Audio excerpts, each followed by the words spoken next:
From the City of Angels near the Pacific Ocean, good morning, good evening, wherever you may be across the nation, around the world. I'm George Norrie, and this is Coast to Coast AM. Later tonight, Channeling the Dead. Here's what's happening. Eating more ultra-processed foods raises the risk of developing and dying from cancer, especially ovarian cancer, according to a new study of over 197,000 people in the United Kingdom, over half of whom were women. Overly processed foods, including, listen to these, prepackaged soups, sauces, frozen pizza, ready-to-eat meals, as well as hot dogs, sausages, French fries, sodas, store-bought cookies, cakes, candies, donuts, ice cream, and many more. That's almost everything people eat. Meanwhile, Daniele International, an American maker of prepared meats, is recalling 53,000 pounds of sausage products that could be contaminated with listeria. The ready-to-eat products under recall, produced between May and November of last year, shipped to retailers in December and January. They include uncured salami, prosciutto, pepperoni, products from Fredericks, Boar's Head, Colomeco, and Del Duca, according to the Food Safety Inspection Service.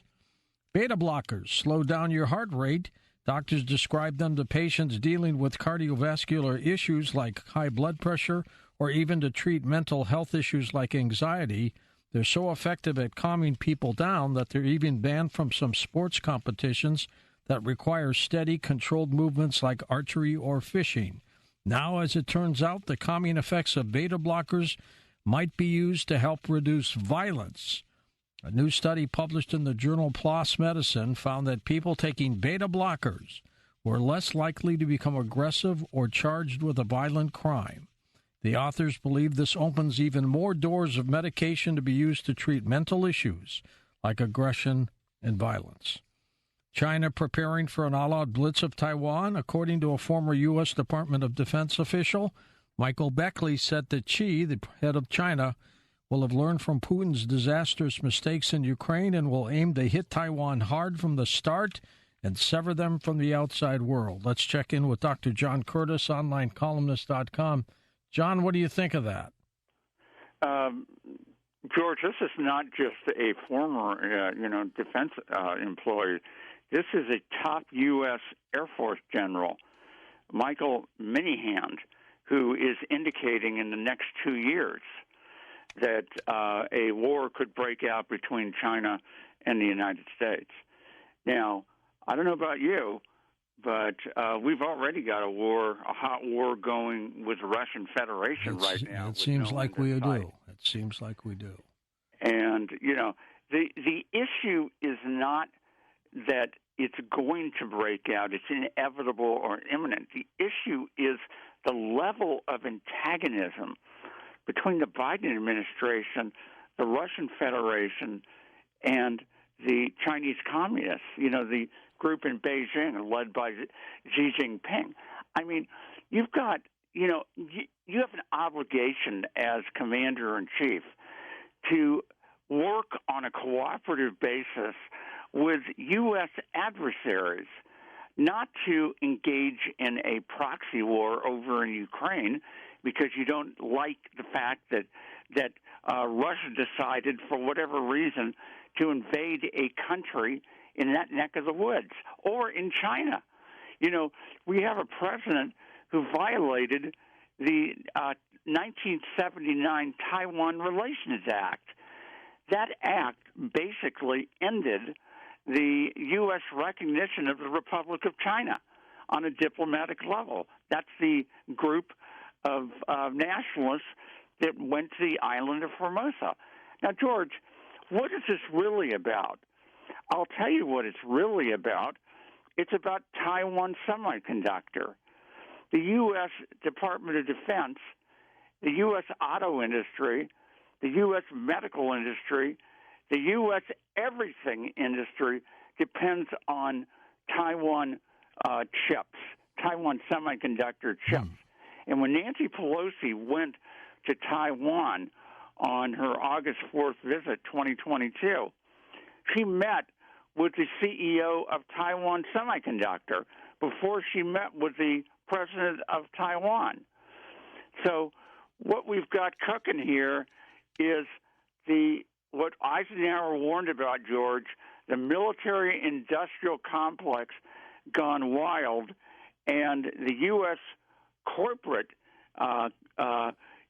complex basically not going to surrender the chip industry to communist China. It's not going to happen, John, at all. John's website, onlinecolumnist.com. Use of marijuana and other substances dropped in teenagers during the first year of the pandemic, according to a new study, but adults' use of cannabis, illegal drugs, and alcohol, including binge drinking, either stayed the same or increased compared to the 2 years before COVID-19. Federal Reserve is set to downshift its pace of interest rate increases at its first meeting of the year tomorrow, amid growing signs that stubbornly high inflation is finally starting to cool. The U.S. Central Bank is widely expected to lift the federal funds rate to about 0.25%. Catherine Austin Fitz with us. Catherine, that's not a big increase. You think they're going to really slow it down?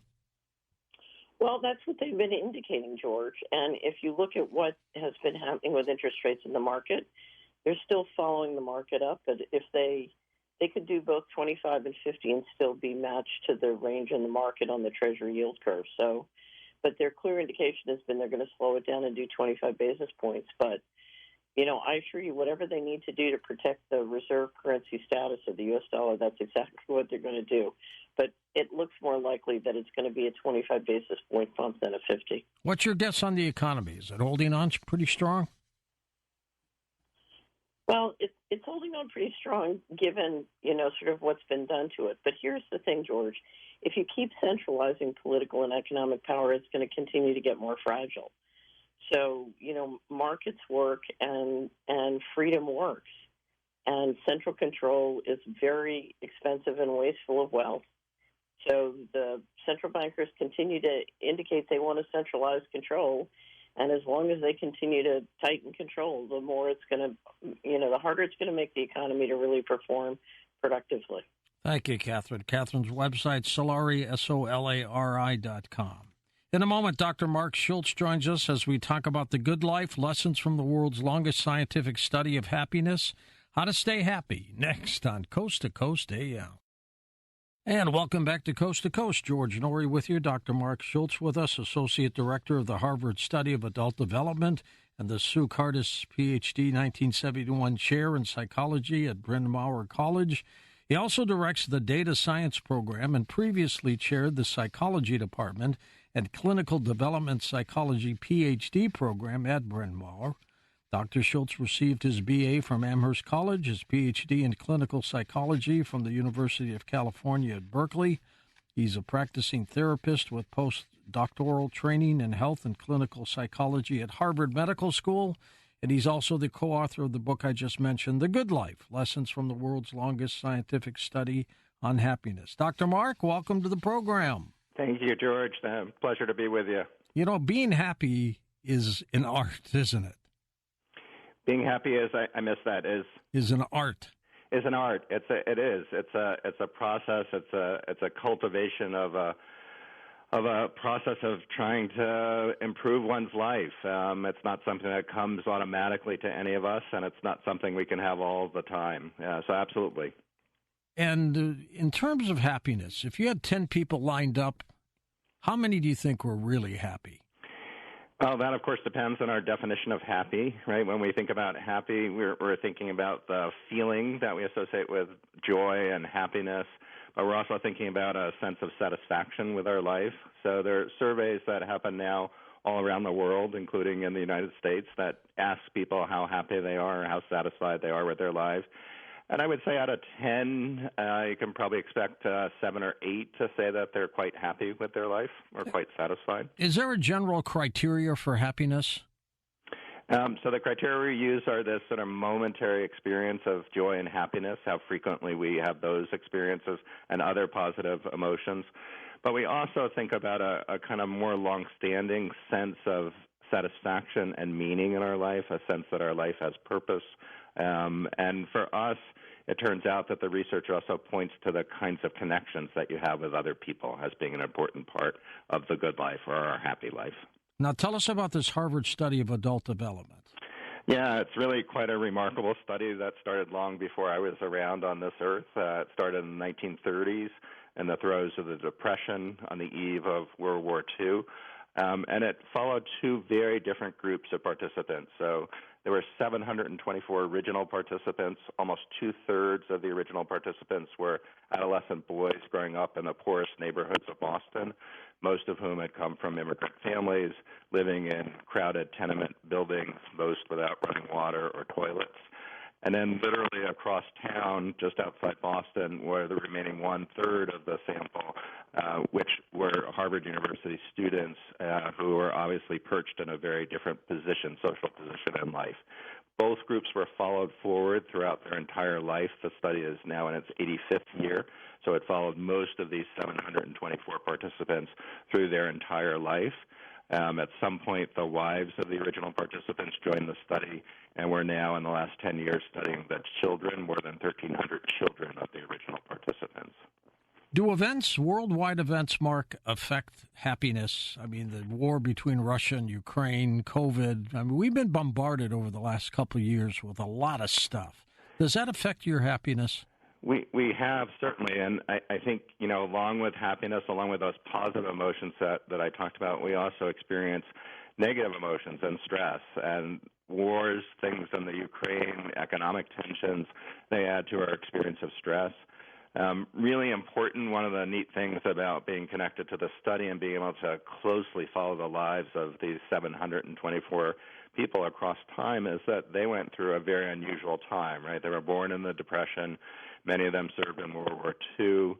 Some served in the Korean War after that. So the kinds of upheaval that we're facing today might feel unique or different, but if we look at history closely, stuff happens, and it's happened at various points in our history. Some of the challenges that people face are challenges that people learn to meet, and they grow because of those challenges. But these are stressful times, but there have been other points in our history that have also been stressful as well. I'm convinced that a happy childhood turns into a happy adulthood. Am I right? I think you're onto something, that there's no question that there are advantages to growing up in a home in which you're loved and cared for and you have consistent parenting present. And in our research, we're able to trace that. So we have 1938 and 39, researchers went into the homes of these young men to see what the homes were like, what the parents were like, what the interactions were like between the children and their parents. And we then can look 60, 70 years later at the nature of their relationships later in life. This is towards the end of life. And we see these connections even across 6 decades of life, good childhood connected to good relationships towards the end of life. But that connection is rather modest. So really important for listeners, George, I think, to also recognize, yes, advantages of having a good childhood, but it's not your destiny. It's not your fate if you've had a more difficult childhood that you'll never find happiness. There are things that people can do, relationships that people have later in life that change their path in important ways. But it certainly is an advantage to carry into adulthood some of those positive experiences that you may have had as a child. Now, you talk about longer lifespans if you're happy. Explain that. Well, our big finding is actually that the amazing predictor of how long you live has to do with the quality of your relationship. So if we look at our data, in our study, we found that the quality of people's marital relationships in their 50s was a better predictor of the quality of aging in the 80s than things like cholesterol level or income level. And this is a finding that's now been borne out by a number of other studies, that relationships really matter for our physical health.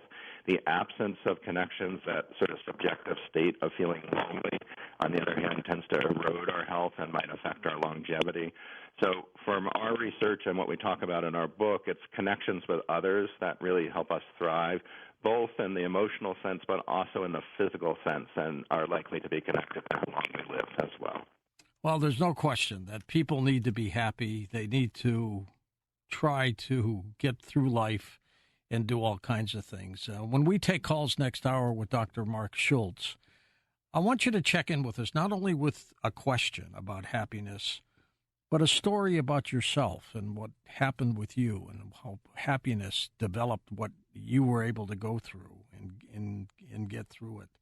And But I'm convinced if you're born happy, if you're raised happy, you're going to end up a different person. And I'm also convinced that people who commit crimes and things like that are not happy at all. And it's just something else. But, Mark, since you've been doing this, are you there? Nope. We may have lost him, folks. So we'll have Tommy. Need you to get back to Dr. Schulz. He disappeared on us. He wasn't happy or something. You got him? Okay. There we go. Hello, Doc. You back? I'm back. Okay, great. But I was talking about how people who commit violent crimes and other crimes, they're not happy, are they? Well, so in the study we did, we studied 724 people, and one of the unique things about that study is these were normal people in some ways. These were kids that were living in the poorest areas of Boston, trying to thrive despite the circumstances. The students at Harvard were maybe a little unusual in the sense that they had been selected for this elite college, but they were students who were, facing a future that is typical to the future that maybe other students might face. So if we talk about folks that commit violent crimes, I think it's probably complicated. There's some people that are unhappy from what I know about this research, and there's some people that actually may experience a kind of weird sense of joy and pleasure in the illegal activities that they're doing. So different kinds of personalities. I'm not sure we can think about it in terms of happiness, but there probably are character traits that are related to misdeeds and certainly the kinds of egregious misdeeds that you're talking about. Mark, what do you have to have within yourself to be a happy person? Yeah, that's a really important question. So I think, all of us are capable of being happy. I think the best way that I can think of as a way of thinking about it is this idea that happiness is a pursuit, and we cultivate happiness by engaging in life. And the parts of life that are most critical, again, are the connections that we make with others. It could be family members, it could be friends, it could be people we work with. But those connections are what help us feel like life is alive, that we're connected to something bigger than ourselves. And it's through those connections that we experience these strong positive emotions, but we also experience loss and sorrow. Emotions are messy. But the good life is filled with both that good stuff, and it's also filled with the challenges that are inherent in any relationship with others. But we all have that capacity to do it, and one of the neat things in this study that's followed people across such a long time is that we find that people change, that people who have really struggled in life, haven't found happiness, are not satisfied with their life, that because of circumstances or because of real intention to change their life, they change it. They turn their life around, and they find a sense of happiness and peace and even connections with others when they hadn't been able to find that in the past. Can you teach somebody to be happy, or do they have to have it within themselves? I think there's certainly some things that we inherit in our genes, and we talked already about early experience. That's important. But a large part of the determinants of happiness are within our reach. There are things that we can do as a daily practice or actions that we can take. And most of those actions that we're talking about have to do, again, with cultivating connections, improving our sense of just our relationships with important people in our life. Relationships are critical because they provide so many things for us. They help us deal with stress. They help us enjoy ourselves. Some of our best experiences and joy come in the context of relationships with others. They help us figure out who we are. So those kinds of connections across all levels, from an intimate connection with a partner to a friendship to relatives that you care about to people you might work with or neighbors that you are able to connect with, those kinds of relationships are really critical. And it's important the practice that's important here is to treat them in a way that increases their strength. So it's a little bit like physical fitness. We think that social fitness needs to be exercised and paid attention to in a way that many of us don't. We're going to come back in a moment with Dr. Marc Schulz and continue talking about happiness. We're going to take calls with him next hour here on Coast to Coast. His website is thegoodlifebook.com. There are hyphens between all the words, so we've got the link for you at coasttocoastam.com, which is much easier for you. Dr. Marc Schulz with us on Coast to Coast AM. Much more to talk with him about staying happy on Coast to Coast AM. And welcome back. Dr. Marc Schulz with us, George Norrie here. Doctor, let's say people are moving along, they're happy, life is good. All of a sudden, tragedy hits, grief hits, somebody dies in the family. How do you cope with that? Yeah, so the first part is sort of recognizing that these kinds of challenges, even serious challenges like the ones you're mentioning, are really part of life, that it's hard to live a long life without encountering these kinds of major stressors in our life. I think sort of taking a step back and thinking about, what the challenges you face are, beginning to break them down into smaller pieces is something that is often helpful for people. And making sure that people use the connections that they have with others in a number of ways to help them through the challenge. So people often call us out if we're not thinking about something in a way that may be most helpful or clear. We may be missing important aspects of the challenge or not understanding it completely because we're not taking into account a certain piece. People also are able to comfort us and help us deal with challenging emotions that arise when we experience a loss or a challenge of that sort. Really important to take advantage of that comfort that we experience when we're with others. And then I think, beginning to lay out a plan about what your priorities are moving forward, how this major event may have had an impact on the kinds of things that are important to your everyday life, to your priorities that you spend your most energy on, whether it's work or your family or activities that are important to you. How is this event likely to challenge those day-to-day activities? What can you do to preserve the activities that are critical to you, the purposes that get you up in the morning, and begin to plot a path forward and recognize, of course, that the path forward won't be completely linear, that it'll have ups and downs. And when it comes to grief, certainly that we experience grief at times that are sometimes hard to predict. And it takes a while to get through those kinds of challenges. But in addition to knowing that it's normal to experience these challenges, other people experience them, the kind of challenging feelings that arise in that context are also quite normal and can be a healthy part of that sort of grieving and moving forward process. We hear a lot of cases of people who commit mass shootings and then they kill themselves. They're obviously not happy people. But why do they have to take other people out before they kill themselves?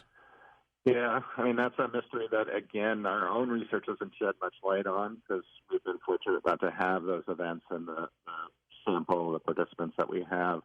But, I've certainly thought about that as a human being, about sort of what that's about. And I think when people are that desperate to be motivated to do an act like that, there certainly has to be a sense of guilt or shame or a kind of relief or that, a recognition of the kind of heinous nature of that act that I imagine is quite difficult in the moment, at least, to deal with. So that might be part of what happens, but that's an area of research that I don't follow closely. And I think if we had solved it, if we had figured it out, we might prevent some of these events and the subsequent,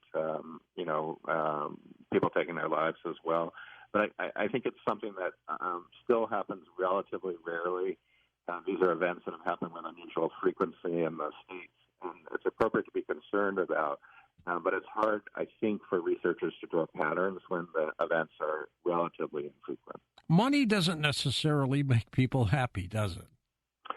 Well, I think some money does, right? If we're thinking about the things that money affords us in terms of access to health care, access to good housing, safety, a certain amount of control over life. So a certain amount of income, and that's probably about the average salary for a family in the United States these days, might be associated with small increases in happiness and satisfaction with life.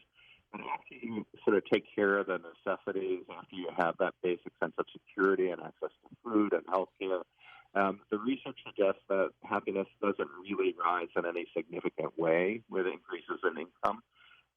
So it buys you some happiness at lower levels in terms of surviving and having reasonable security in life. But at higher levels, it doesn't seem to, that there are very wealthy people that are very unhappy. Well, they sure are. And is there a formula for happiness, in your opinion? I think the formula is about cultivating close connections with others, taking advantage of those relationships to feel a sense of connection with others, to feel a sense of being alive. Relationships are often where we feel our strongest sense of being alive. People can experience it also out in nature. Sometimes they can experience it with pets. But it's relationships with other people that we often experience our greatest sense of connection to things that are larger than ourselves, and also a sense of our basic humanity. So this idea of social fitness, about leaning in and cultivating relationships, spending time on making them work, identifying people in your life that enliven you, that enrich your life, figuring out how to spend more time with them, to prioritize that in our busy lives, and a life that's filled with a number of distractions from screens and other kinds of social media. We need to lean into those connections and cultivate them, continue to help them grow, and to prioritize them. If you're happy, do you generally live a longer life? Yeah, that's a good question. I think there is some evidence that being happy is connected with a longer life, and the opposite part, sort of experiencing lots of negative emotion, experiencing stress, probably shortens our life in important ways. It's certainly linked to the kinds of things that we know are not good for our health, increased inflammation in our body. It dampens our immune response. There's more and more research that suggests our state of mind is connected to our physical well-being, and our emotions, including happiness, are probably a very important pathway that helps shape that connection. What is the WISER model of emotional challenge, WISER? Yeah, so the WISER model is something that we talk about, particularly in the context of coping with relationship challenges. I can go through the WISER model, but the important idea here is that there's some challenges in your life. Maybe it's a relationship with a sibling that over the years has become contentious, and you always experience frustration when you're with that sister that you haven't spent much time with, but you see at family events. And this is a strategy for slowing down what's challenging about those interactions. So the first step is in the WISER model is a W for watching. It's paying attention to the things that are going on and that connection you might have with that sibling. What are you missing is particularly important to think about. Are there things that my sister is doing or I'm doing that I haven't been aware of that if you take a step back you might become more aware of? Are there assumptions that you're making that you haven't recognized? And importantly, what's happening in your body as you're interacting with that sister?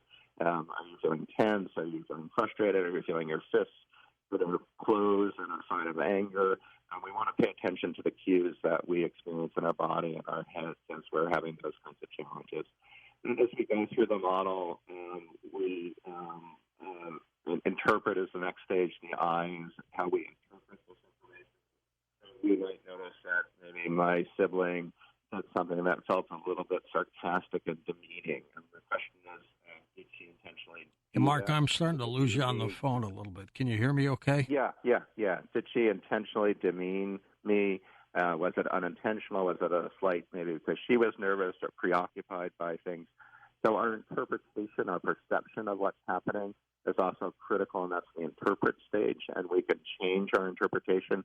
Many of us do this naturally. We reinterpret a situation and make new sense of it, but we can also do this intentionally in relationships that we're stuck in. How did you get involved in happiness? Well, that's a good question. I've been a psychologist for many years, and I think my initial interest in this was really trying to figure out what the good life is for myself and figuring out the path forward. I'm also someone who really is interested in trying to understand the experience of others.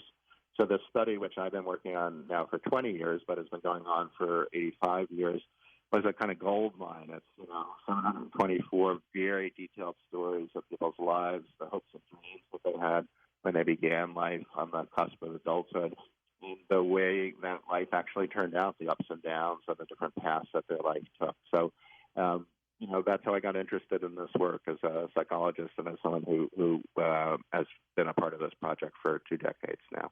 Somebody like Vladimir Putin, is he happy?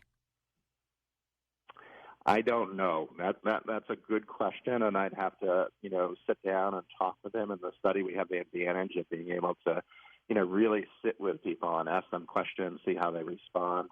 My guess is that there are certain things, particularly now, that he's unhappy about. I don't think things are going particularly well for him. But I don't know enough about his personal life and his personal experience to judge. It's hard to judge from the outside what people's experience is, right? We make all sorts of mistakes when we try and read people's minds. Even people who are skilled at it over years of training, it's hard to do. So in our study, we ask people to describe their experiences. We ask them directly how happy they are. And we're not only looking at the content of what they say, yes, I'm happy, no, I'm not, but also how they say it as well. So we can do that with Putin, but it's really hard to get a sense of what's going on inside his head unless he tells us. In terms of bottom line, Mark, who controls one's happiness? Do we do that or outside forces? Well, I think there's a little bit of both, but there's plenty that's under our control. So there's a well-known study that tries to estimate the influences on happiness, suggests about half of happiness might be shaped by genes. Some people disagree, say it's a little bit less or a little bit more than that. But it leaves 50% that probably has to do, maybe a fifth of that 50% has to do with the circumstances that we live in. And the remaining 40% have to do with the actions, the things that we do on a daily basis. So our decisions about what we engage in our life, the choices that we make about our activities in our life, those are the things that drive our happiness in addition to the set of genes that we inherit. Mark, tell us about the scientific portion of the study on happiness. Yeah, so it's a study that has used a bunch of different scientific strategies over the years. They've included questionnaires, whatever the current state of science is on the topics that we're interested in. We ask a bunch of questions that people fill out. They used to fill them out in person or fill them out by mail and then send them back to us. Now, of course, they fill them out online. There are regular interviews of all of the participants on the order of every 10 years. We've interviewed the participants. Very close observations. I think I already suggested that we went to the homes of the participants in the 1930s to look at the nature of their homes, the neighborhoods they lived in, the relationships with their parents.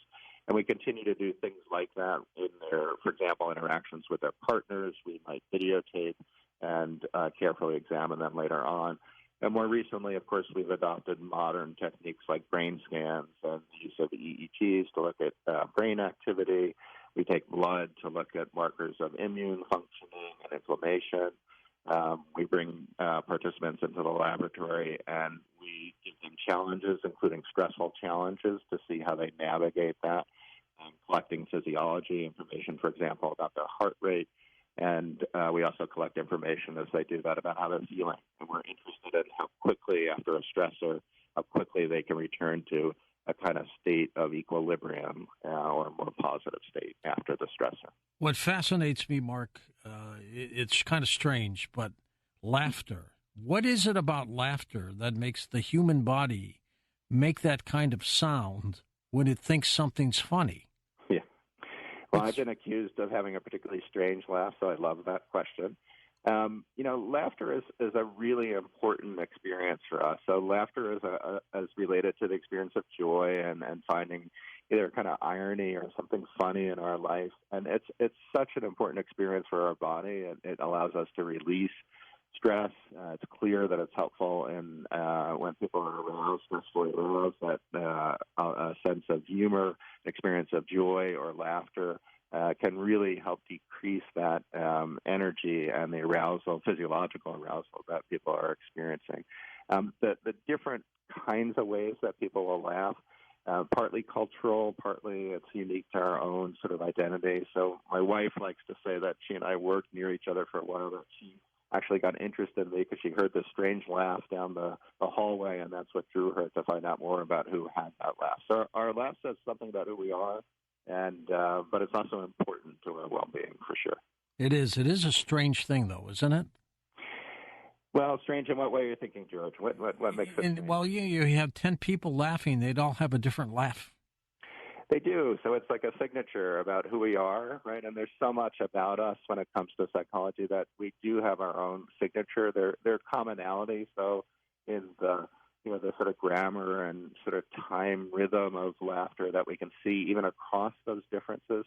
But we each have our own signature, and what's neat about laughter is it also can be contagious. So there are great videos online these days that people can access of people, sort of giggling up a storm is kind of just pure pleasure that as adults we don't experience as much as kids do, right? I remember seeing, if we have children, we remember those moments when our kids would start to giggle and that sort of joyous laughter. For adults, those experiences are fewer, and I think we enjoy seeing other people laugh, and there's a kind of way in which it transmits, it influences our own experience in a positive way as well. We're going to come back and take calls with you, Mark, in just a moment on Coast to Coast. What makes you happy? Stick around with us and join us with Dr. Marc Schulz. We'll take your calls when we return. And we're back with Dr. Marc Schulz, George Norrie with us. Mark, what about people who are unhealthy? Does that make them unhappy?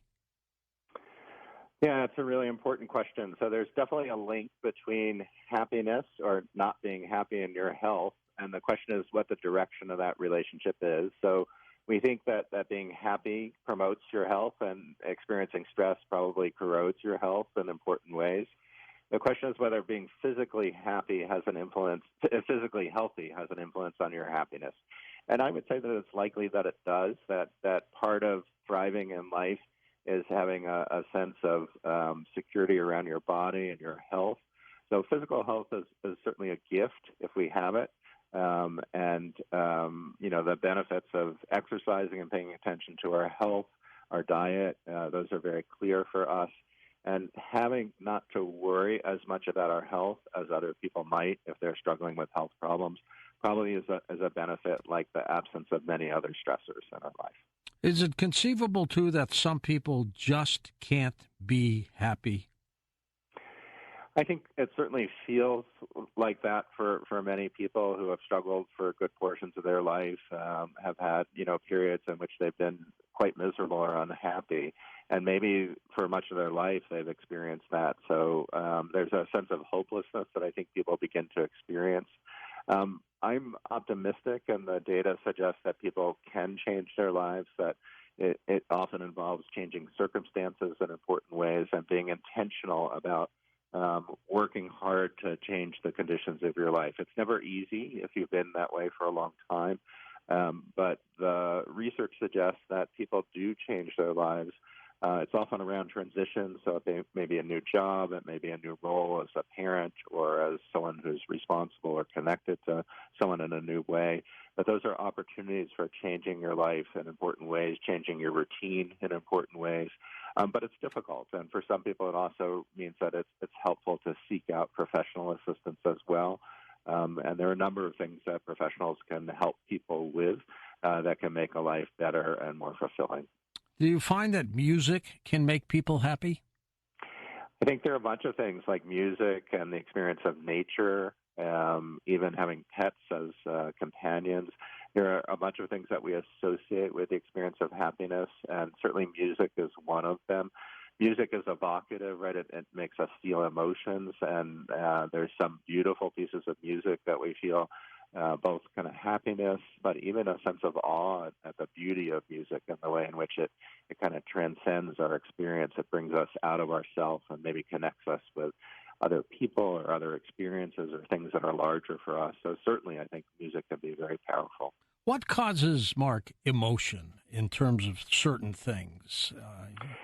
Yeah, emotions are really interesting and important. I think they're an important part of, whether how we experience life. And emotions generally occur when there's something at stake for us. So if we think about the times when we have our strongest feelings, whether they're positive feelings like joy or happiness, or negative feelings like sadness or angry, there's something at stake. And what I mean by at stake, it's something that's important to us.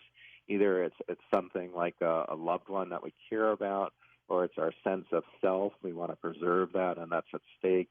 Or maybe it's a prized goal in your life. You've always wanted to become, a professional doing a certain particular activity, and something's happened that's blocking your pathway. So we feel emotions when things are at stake. Emotions have a kind of evolutionary history. They served important functions. Fear is a good signal to alert us that there's danger. If we pay attention to those signals, we might seek out and figure out what that reason is that we're feeling fearful. So emotions are all about what's important to us in our life. And for that reason, it's important to pay attention to emotions as opposed to trying to avoid them. And to figure out a way to sit with those emotions, to have them work for us as opposed to impede our goals. But paying attention to them is critical because they help us figure out what's important to us as well. Certain time periods of the year make you happy, too. I happen, for example, to love from October through Christmas and the New Year's. I just love that last quarter. It's just something magical to me. Yeah. Yeah, no, I think that's right. And I love that example because there are also people, as we get into the winter months, that experience seasonal depression. So it's a hard time for them. And some of that could be related to exposure to light and the kind of patterns of our rhythms of our body. And some of it may be related to the likelihood, if you live in colder climates, that you're seeing people less, you're indoors more and less connected with people when it's colder, right? The light prevents certain kinds of activities if it gets dark during that period. So I love your example because there are also rituals and activities that we do, particularly communal activities that are key to certain times of the year. And for many of us, they bring back lovely memories and they're associated with the kind of joy that you're describing. So, what would you, Mark, what would you say is the opposite of happiness? Depression? Yeah, so I think about happiness as more of a momentary state. So for me, the opposite of happiness are things like sadness and feeling really kind of miserable in that moment. The opposite of a more sustained kind of sense of satisfaction would be feeling like a life that has no purpose, that when I step back and think about what my experience is like in life, that I don't feel that it's overall very satisfying. But happiness I think about as fleeting, which is why it's tricky to always experience happiness, and that shouldn't be our goal. Happiness is, something that's experienced on occasions. It always is fleeting, so we experience it, it goes away. And, the opposite is something like sadness, I think. Let's go to the phones. John in Wisconsin to get us started. Hey, John, welcome to the program. Hello, George. Hello, Dr. Mark. I would like to share several things from my life that I believe will possibly help some coast-to-coast listeners and certainly supports everything Dr. Mark has been talking about. Sure, go ahead. I'm 65 years old. The first 30 years of my life, I was very unhappy. Not because I grew up in a difficult home. I actually grew up in a very good home. Not because something traumatic happened to me, because nothing traumatic did happen to me. I was just very confused. I was not confident, and I developed into a classic people pleaser, where all of my decisions I made based on what I thought made other people happy, but then certainly didn't make me happy. I even went to college for a career I didn't like and I wasn't any good at. I then developed a 10-year severe drinking problem. But three things changed my life, gentlemen. The first was, of course, I took care of my substance abuse problem. But secondly, I changed careers. I did something completely different. The third thing, Dr. Mark touched on this, and this is as important as any of them, is relationships. I changed who I hung out with. I changed what I did socially. I filled myself with people that encouraged me, made me feel I'm not the only loose screw in the world, and I gained my confidence back. For the last 35 years, I have been at peace. And I want to leave you gentlemen with two things. First of all, there's nothing to be embarrassed about if you're unhappy. Second of all, ask for help. Dr. Mark is a superb resource. There are others. Nothing will change unless you change. Thank you, gentlemen. God bless. Your thoughts, Mark?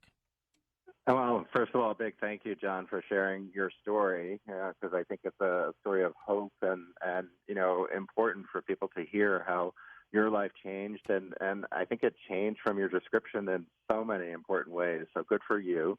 One of the things I guess I'd like to highlight is this idea that you really changed what you did on a daily basis.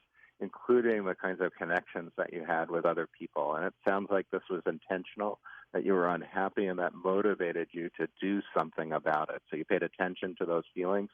And I love the story, and I'm really grateful to you for sharing it with this audience. Mark, what about chemical imbalances that prevent you from being happy? Well, there's all sorts of stuff going on in our brains that affects our emotions and how we feel about things. And for sure, that's a part of the story. That's where psychiatric medications come from in an attempt to address some of the things that are going on in our brains. But there are always things that we can do, regardless of people's feelings about medication and the role that they could or could not play in their lives. There are always things that people can do in their daily life, like John is describing, to really make changes. Of course, your brain and the chemicals that are floating around your brain, the particular mix of chemicals, are important to our well-being, our emotional well-being. But there are things that we can do, our actions that we can do, our attitudes, the way we approach challenges, that can also affect our brain chemistry as well. Next up, Frank, Hollywood, Maryland. Hello, Frank. Take it away. Howdy, George. Glad to be back with you. Thank you, sir. A couple of years ago, you had a psychiatrist on this program of Asian descent, and he asked me, was I happy? And I was taken aback for a second. No one had ever asked me that before. And I had trouble answering the question. You were kind of stymied, weren't you? How's that? You were kind of stymied, weren't you? Yes. And I would say I'm happy because my health is good. I have a little arthritis in my back. Other than that, I haven't had a sick day in my life. I have a decent income. And I lost my music collection in that auto crash, about a couple of years ago. Yeah. And I've been unhappy about that because it's going to be hard to replace all that good music that I had. But what I'm unhappy about, my wife is the worst, notorious backseat driver. The first 6-8 months didn't bother me. But now, when I drive very seldom when we're together, she does all the driving. It has affected me so bad now that I can't tell you how bad it's affected me. I love her dearly, but I can't drive if she's in the car. She has to do the driving. And then one other thing that we had some fun the other day. Everybody on the job had to get up and tell a joke. And I told a joke. Well, it wasn't a joke. I just was saying something. Donald Trump, at one point, his coattails were the length of those dusters that the cowboys wear on the cattle drive. And then I said pretty soon his coattails are going to be the length of those waiters' new uniforms down there in Mar-a-Lago. Last time I looked, they were belt high. So that brought the house down. Interesting. Ha, ha, ha. Anyway, happiness is within yourself, isn't it, Mark? It's within our grasp, I think, is the idea, and it's certainly an experience that we have internally. I think Frank was describing moments of joy in his life and connection and moments of frustration, and we all have them. That's part of a lived life, both the highs and the lows. But if we don't lean into life, if we don't lean into those connections, I was curious to hear more about Frank's relationship with his wife. If we don't lean into those connections, we're certainly not going to experience joy and happiness. But along with that joy and happiness are going to be some challenges, like who does the driving and what people say when we drive. Where does anger fit into this, Mark? Well, I think, we feel angry when we have a sense that people are disrespecting us, that they're demeaning us in some way. And we think they're doing it intentionally, that they're doing something to tell us that they think they're better than us. And I think, the experience of anger is pretty natural. Most people experience anger. Some people get stuck with it, though. They get stuck, sort of focused on that anger. They can't let it go. It may be an experience from their past in which they felt mistreated or abused in some, very direct way. And it can be hard to let go of. That's where this wiser model that we talked about, sort of stepping back, thinking about why that feeling is so important to you. Are there things that you're missing about the incident or incidents that led to you feeling angry? Really critical. But anger is also an important part of life. It motivates us to change, to sort of fight back for ourselves. So it has some value as well for us, but it can be very challenging for a lot of people to handle. Let's go to Walter in Pennsylvania, wildcard line. Walt, go ahead. Hi, George. George, obviously, Vladimir Putin is not a very happy person. I would think not. He very seldom even, cracks not even a half smile. And, I think it's part of it is, in psychology, I learned that we are a very narcissistic genus or species, and in order to like other people, we have to like ourselves. And I think Putin feels inadequate. They say he's only about 5'5" or 5'6", and he's got a very, what might be termed a very micronathic face. He has a shallow jaw. I don't think he could ever have been elected president in this country, but in Russia, with all the chicanery and the machinations in the background, anybody with the money and the Gestapo behind him can become president. So I think, it has a lot to do with obviously he's manically depressed and sexually repressed. So I was wondering what Dr. Schultz's opinion of that would be. About Putin, I think we talked about him a little bit earlier. That my sense from the outside is he doesn't look like a particularly happy person. Really important for me as a researcher and a psychologist that spent a lot of time with people to hear their story. And Putin is a public figure, so the impressions that we get are often staged and limited to certain arenas. So it's hard to know really what's going on inside his head. But I think, Walter, you raised a number of points that I'm sympathetic to, that I imagine might be true, that sort of animate his life. But for me to really speak in any authoritative way, I'd want to sit with him and have a conversation.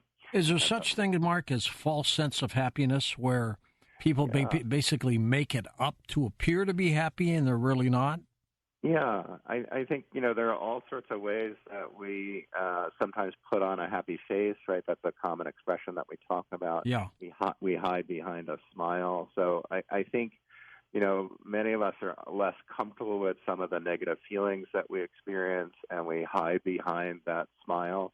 And it may mean inside that we feel something quite different than we're projecting outside. And I think, one of the ways to increase people's sense of a fulfilling life is to be able to sit with some of those feelings a little bit longer, to feel more comfortable with them. Again, anger, sadness, part of life. It's okay to feel them, and to figure out what it is that's prompting that sadness and anger. If it's anger, it's probably a sense that people are disrespecting you. If it's sadness, it's probably a sense that you've lost something that's important to you. It could be a person, or it could be a goal that you had in your life.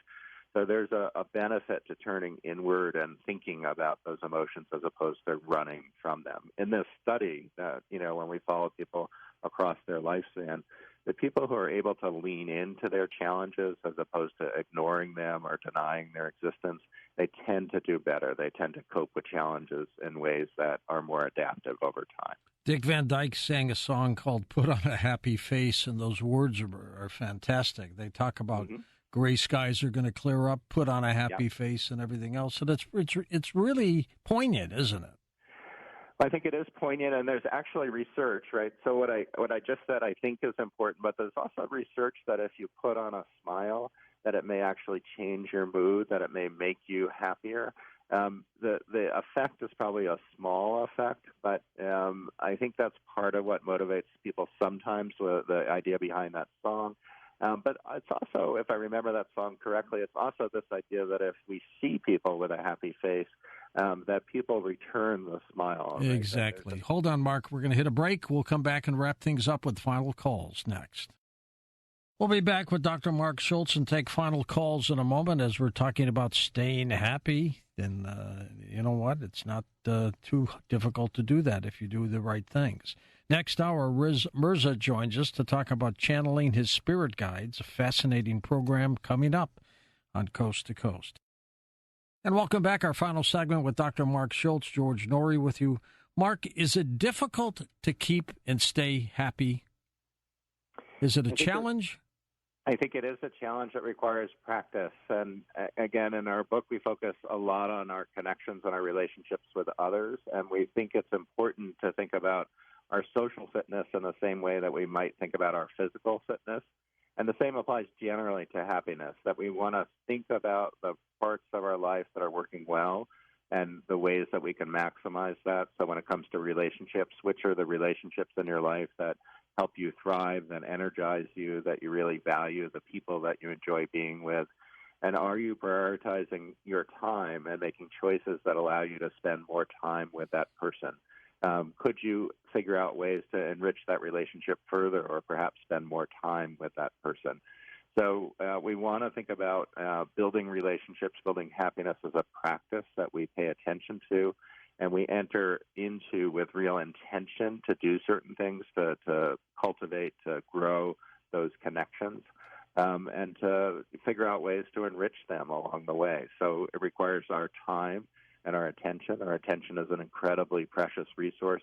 To whom and to what activity are we going to give our precious time that we have in life and the attention that we can command and give to other people? Are we going to be present in those connections, listening, interested in what those people are like? So really important, I think, to pursue that as a practice. Calls are rolling in here for you, Mark. Let's go to them. Gail in San Diego, welcome to the program. Hi, Gail. Hello, good evening, George, and good evening. Is it Dr. Mark or Dr. Schulz? Dr. Marc Schulz. Dr. Marc Schulz. Good evening. I follow everything you said. I feel like I haven't even read your book, and I feel like I am in your book. I just have been very, very blessed, and I count those blessings specifically to how I was raised by two parents that were optimistic. So I definitely follow you by saying you can be born with 50% of that. I feel like definitely I was, but I feel like that, what I had given to me at a young age, and my parents weren't perfect. Okay, I'm not perfect. Nobody is. Nobody is. But the challenges that they had and the challenges that we had growing up, the children, I feel like they helped us. I feel like I have been more able to face challenges. And believe me, I've been through some very, very big, significant ones that were very difficult, but I got help. I got people that could help support me, family, friends, and professional. So these things are very, very key. The things that I do every day is exercise. I take care of myself by eating healthy. I pray, and I am very, very grateful for the things that are good in my life. So if you take those things, that's what I would say the takeaway. As the other gentleman that called in from Wisconsin, he's so absolutely right. I follow what he said. So I feel like for the people out there that think they're hopeless, no, absolutely not. Get the help if you are so down and out on things in your life. Go reach out. Churches, all kinds of places these days that if you don't have money to get professional help. So I want to thank you. I know there's other people waiting online, but what an amazing show tonight. I just think that is wonderful. It's uplifting. Talking about happiness. Go ahead, Mark. Well, thank you, Gail, for sharing your experience. I heard, so many important things in the story that you told, and I guess I just want to highlight one part of it in particular, this idea that, your parents were there for you in a way that helped you learn how to navigate challenges in your life, really important. It sounds like your parents even modeled for you when you were a kid, how to lean into challenges and to figure out paths forward. Some of us are lucky, like you are, to have parents that gave them that gift, and others need to find it in other places. And you have wonderful suggestions for places to find it. It could be in church. It could be in your neighborhood with friends. We all have kind of experience and wisdom to share. So we need to make sure that we are connected with people so that we can take advantage of that wisdom and move forward in whatever challenges we face in our lives. In one of the last Rocky movies, Mark, he talked basically about it's not how hard you get hit, but if you just get up and keep on going and don't let it stop you. And I think that's important. Yeah, really important. I mean, I think that's a kind of call for it's how we cope with challenges. It's not the idea that we avoid them, that if we live long enough, we're all going to have challenges, some bigger than others. It's really the how we respond to them, the strategies that we pursue, our ability to really identify a path forward. So absolutely, it's not how hard the punch is. It's how we respond to it that's critical in life. We're all going to have them, and, fortunately, many of us have a life ahead of us to look forward to. But one certainty in that future life is we're going to experience additional challenges. Stuff happens to all of us. Next up, Joe in Long Island, New York, east of the Rockies. Hi, Joe. Go ahead. Yeah, hi, Mark. A couple of questions. First of all, in terms of someone defining happiness, maybe have a rotational malleable, roving definition that could include things like a sense of wonder or a sense of surprise, maybe that, if you can pick up tennis quickly and you're surprised about that, or read a book on astrophysics and pick up on that. And when you bring up like a strange laugh, I was thinking of Gilligan's Island. And you look at Gilligan, he was eccentric, a little bit bananas compared to like more conventional people like the professor and Marianne. And, I guess he would have to reconcile to that, put that into a self-acceptance and maybe paint another picture of happiness or weave into another tapestry of happiness that wouldn't have him, on the same plane as the professor. Mm-hmm. Mm-hmm. Yeah, one thing, Joe, I really love about that first part of your response is this idea about finding joy in the everyday surprises of life, right? That we often are so busy and so distracted that we don't give ourselves a chance to even notice those moments in which we've surprised ourselves. We experience a certain kind of sense of awe at the beauty of something or something that's bigger than ourselves. So really important. I think that is part of a good life, is to be able to appreciate those moments, absolutely. The ordinary moments for many people, too. Amanda's with us in Rainsville, Alabama. Hello, Amanda. Hey, George. How's the weather out that way? Oh, rainy, but I don't think, maybe we're going to miss that snow and ice. And that's that ice. Get rid of that ice, too. Go ahead, Amanda. Yes, back in 2019, before all the talk of Ukraine and Russia and with Putin, I had a dream about Putin. And one of the callers earlier had reminded me of this dream. And it was a gray room, and I was in Russia, apparently. And I was sitting within 2 to 3 feet of him. And in the dream, I was really shocked because he wasn't mean to me.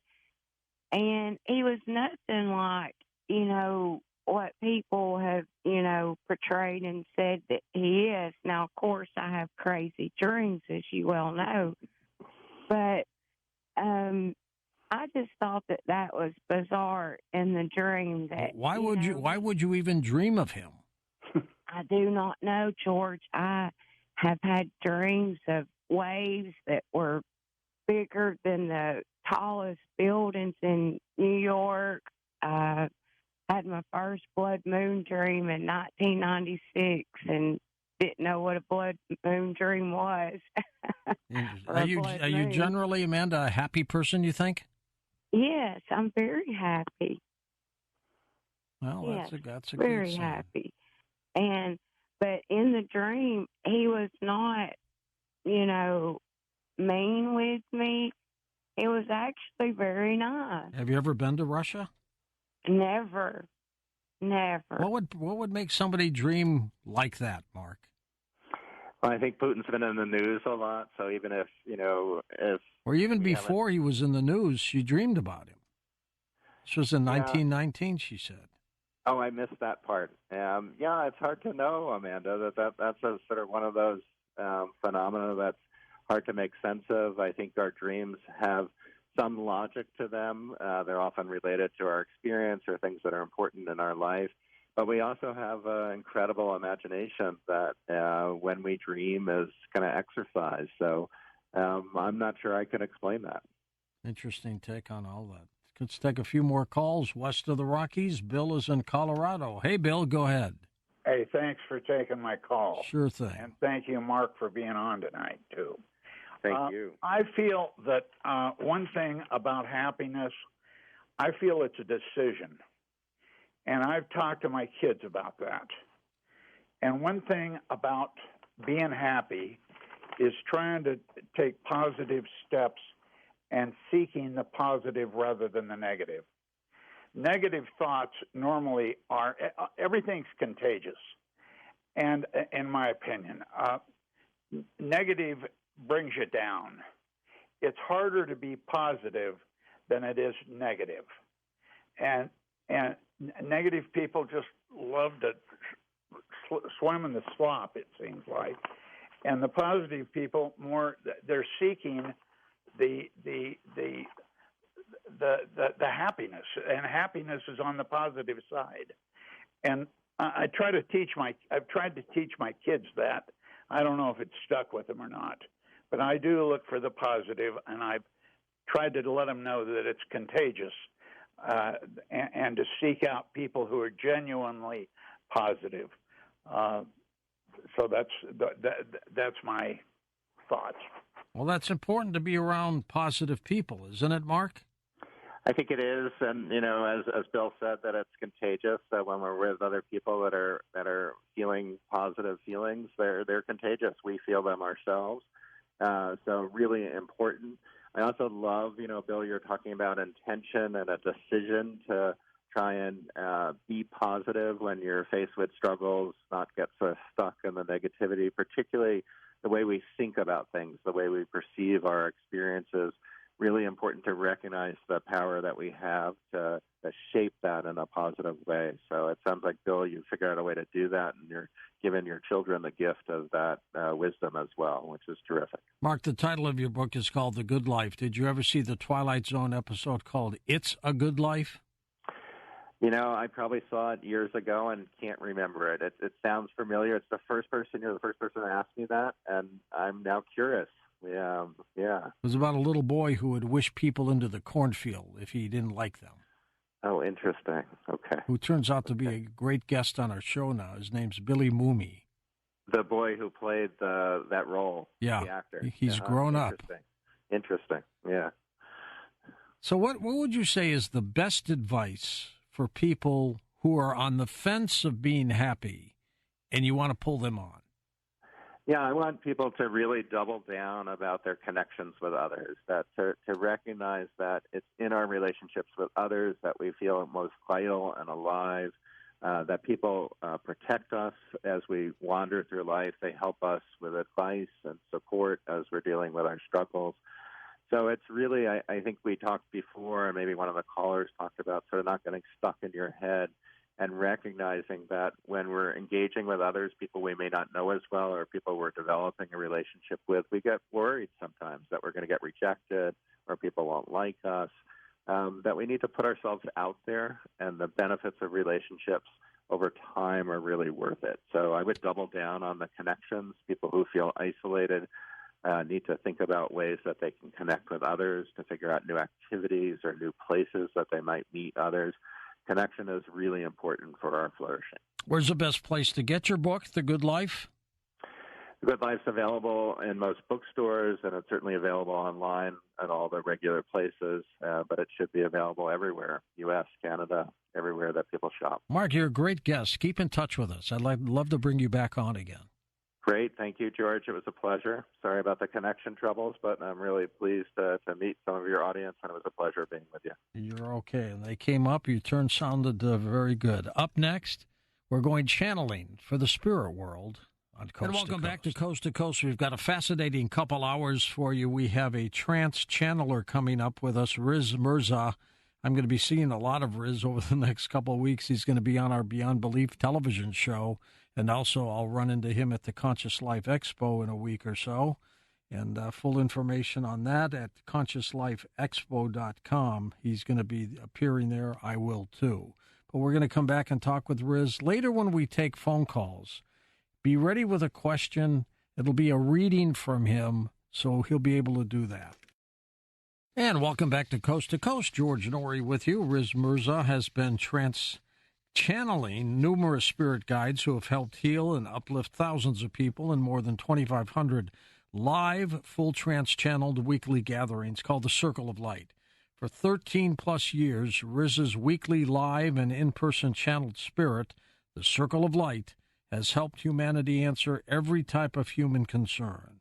Riz is one of the only psychic mediums, full trance channel shamans, that is known to channel publicly to live gatherings and online groups and give personal messages to each individual regarding their soul path and personal concerns.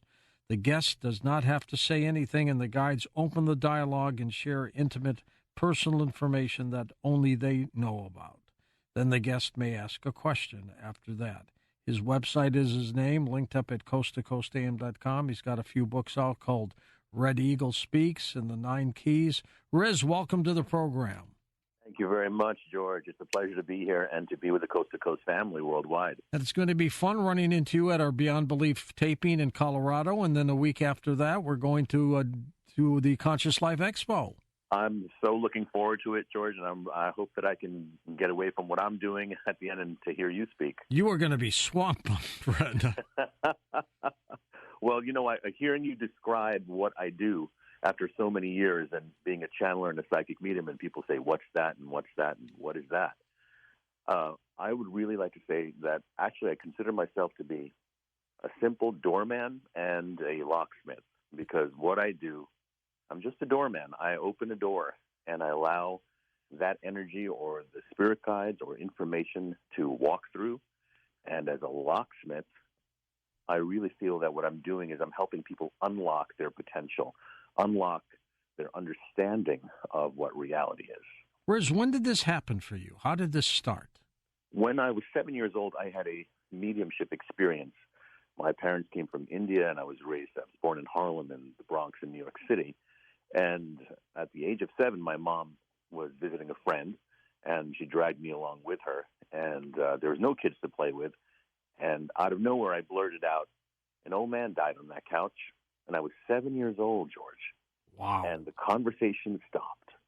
You could hear the tinkling of the spoons in the chai stop. And the lady came over to me and said, what did you say? And I told her. And apparently her father had passed away on that couch. Yeah, she knew that, didn't she? Yeah, my mom didn't know, but she knew, and it happened when she was in the house. I didn't know. I was 7. That's amazing. Now, what exactly, Riz, is trance channeling? Well, let's first talk about the word channeling. The word channeling is connected to the word canal, which simply means an opening through which a body of water can flow through. But in the case of a medium, it is where the energy of the spirit guides flows through the person. Great musicians are excellent channels. I like to say anyone who's very, very flowing with what they do, meaning they just step aside and allow the talent to come through them. It doesn't matter what the skill set is, whether they, again, are a musician or a dancer or an actor or a teacher or a plumber. That's what being a channel is. But a trance channel in the area of mediumship, that is when a medium or a channeler allows themselves to be open to the spirit guides, which are around every person. I've never met a person who didn't have spirit guide with them and allowing that spirit guide to, in a sense, take over the car, take over the steering wheel of the car, that being us, being our bodies, our voices. So the spirit guides use your voice and your body to transmit information. I actually consider channeling a technology, which I'm happy to expound on. Are you alert when you channel? I would say that I am in a sleep state. It's very much like talking in your sleep, and I'm sure you and your listeners are familiar with Edgar Cayce, yes, called The Sleeping Prophet. Exactly. For me, it began by I thought I fell asleep while I was meditating, and a friend of mine who was with me after I woke up said, I wrote down what you said for 3 pages. 3 pages? 3 pages. Wow. My friend had written down everything I said, and I had no recall of this. Who is Red Eagle? I like to say Red Eagle is a gatekeeper. Every channeler has a gatekeeper. The gatekeeper is the spirit guide that works the door, checks the ID to make sure that no low-level entities or spirits enter into the channeler's body. He's kind of my bodyguard. Red Eagle is, I like to say, some people say, is he an indigenous tribal member? He sounds like a Native American name, or he's this or that. He does, yeah. Yeah, he does. Well, actually, he's more like a 10,000-year-old oak tree. So I can't ascribe any ethnicity to him. I mean, his accent could be anything. And I find that his energy is that of a warrior. He himself has said he has had many lifetimes of many different ethnicities. Look, the soul does not have an ethnicity, everyone. So you will find channelers saying, oh, I have an Asian guide, I have a Native American guide, I have an East Indian guide. That ethnicity or that accent that the guide embodies when they come through the channeler is one aspect of their fuller soul identity, because we've all lived many, many lifetimes. All of us have been different genders. All of us have been different ethnicities. So it is almost that they are putting on that aspect or dimension of who they are to get their point across, because they particularly may have liked that lifetime. So your soul does not have an ethnicity. The ethnicity is for us to enjoy while we are here on Earth, in Earth School, is what I like to say. So he's the one who's been giving messages to people over the last 13 years, as well as various other spirit guides. Now, you were a former heavy metal musician, weren't you? Oh, yeah. And people ask me all the time, they say, so who were your spiritual influences for you to be a psychic medium? And when I tell them, I just string off the names of heavy metal bands. Oh, I was Black Sabbath, Ozzy Osbourne, Kiss, and Judas Priest. They go, wait, what? I thought you were going to name some spiritualist medium. Why are you naming heavy metal bands? Because whatever you like and whatever you love, that has power and connection for you. So it was through music that I first discovered I could channel music, because I never took any lessons, and instruments came really easily for me. So that was really my start. In fact, a lot of channelers were artists first. A lot of people in the spiritual community started off through the arts first, because it's kind of accepted that you can channel energy when it is through art, but if you're channeling messages, it can be looked upon as kind of weird, depending on what kind of religious background your family comes from, Generally, Riz, what are the messages like when they come to you? When the messages come, and this is a great question, because people often, the general public, see psychic mediums or channelers or as oracles telling the future. They tell the future, like a crystal ball, the old cliche of the crystal ball, let me tell you your future. But things have changed. The more advanced intuitives, healers, psychics, shamans, channelers are actually telling you how to understand the present, because the questions are about the present most of the time. What is going on in the world? What is happening in my life now? So these messages are about how you are dissecting your reality, what you're experiencing, and how you think and how you interpret life. Our life is about our interpretation. We like things if it's going the way we want. We don't like things if things are going the way we don't want. And we're very simple in that way. but all of us can say, every single person listening now can look back on their life and say, you know, that experience that it was so unpleasant and I hated while it was happening actually was so important in my life to happen for me to be who I am. It wasn't pleasant, but it was necessary and powerful. It wasn't wrong or out of my script, meaning you have this script that you come to in life with, and you're casting all the characters. So this is how I see that channelers and psychic mediums look at the present, and through that, they're also able to help you understand the past and how you are psychically creating your future, meaning the energy that you are emanating out into the world through your beliefs about reality, your beliefs, your core beliefs about life, how that is affecting your destiny. So I help people unlock that. And of course, there are all the questions of, can you give me a message from my grandmother? Right. Yes. Exactly. Yes. Do you remember when you channel? No. It is very much similar to the dream state.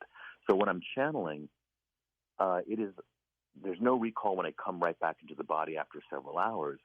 But just like when you forget a dream and then later that day someone mentions something about, I don't know, a dog, and you go, I dreamt about a dog last night. Right. Suddenly the recall comes back to you because someone else mentioned it. Well, for me, after I channel for several hours, if the person comes up to me and starts a conversation, I don't remember their message. But when they keep talking, things start to come back to me as if it was in a dream. So it's really in a dream state. When you take calls next hour with our incredible listeners, are they talking to you, Riz, or the channel? When I do, specifically when I'm doing readings on the fly like this, when people are calling in, I, as a psychic medium, do the reading.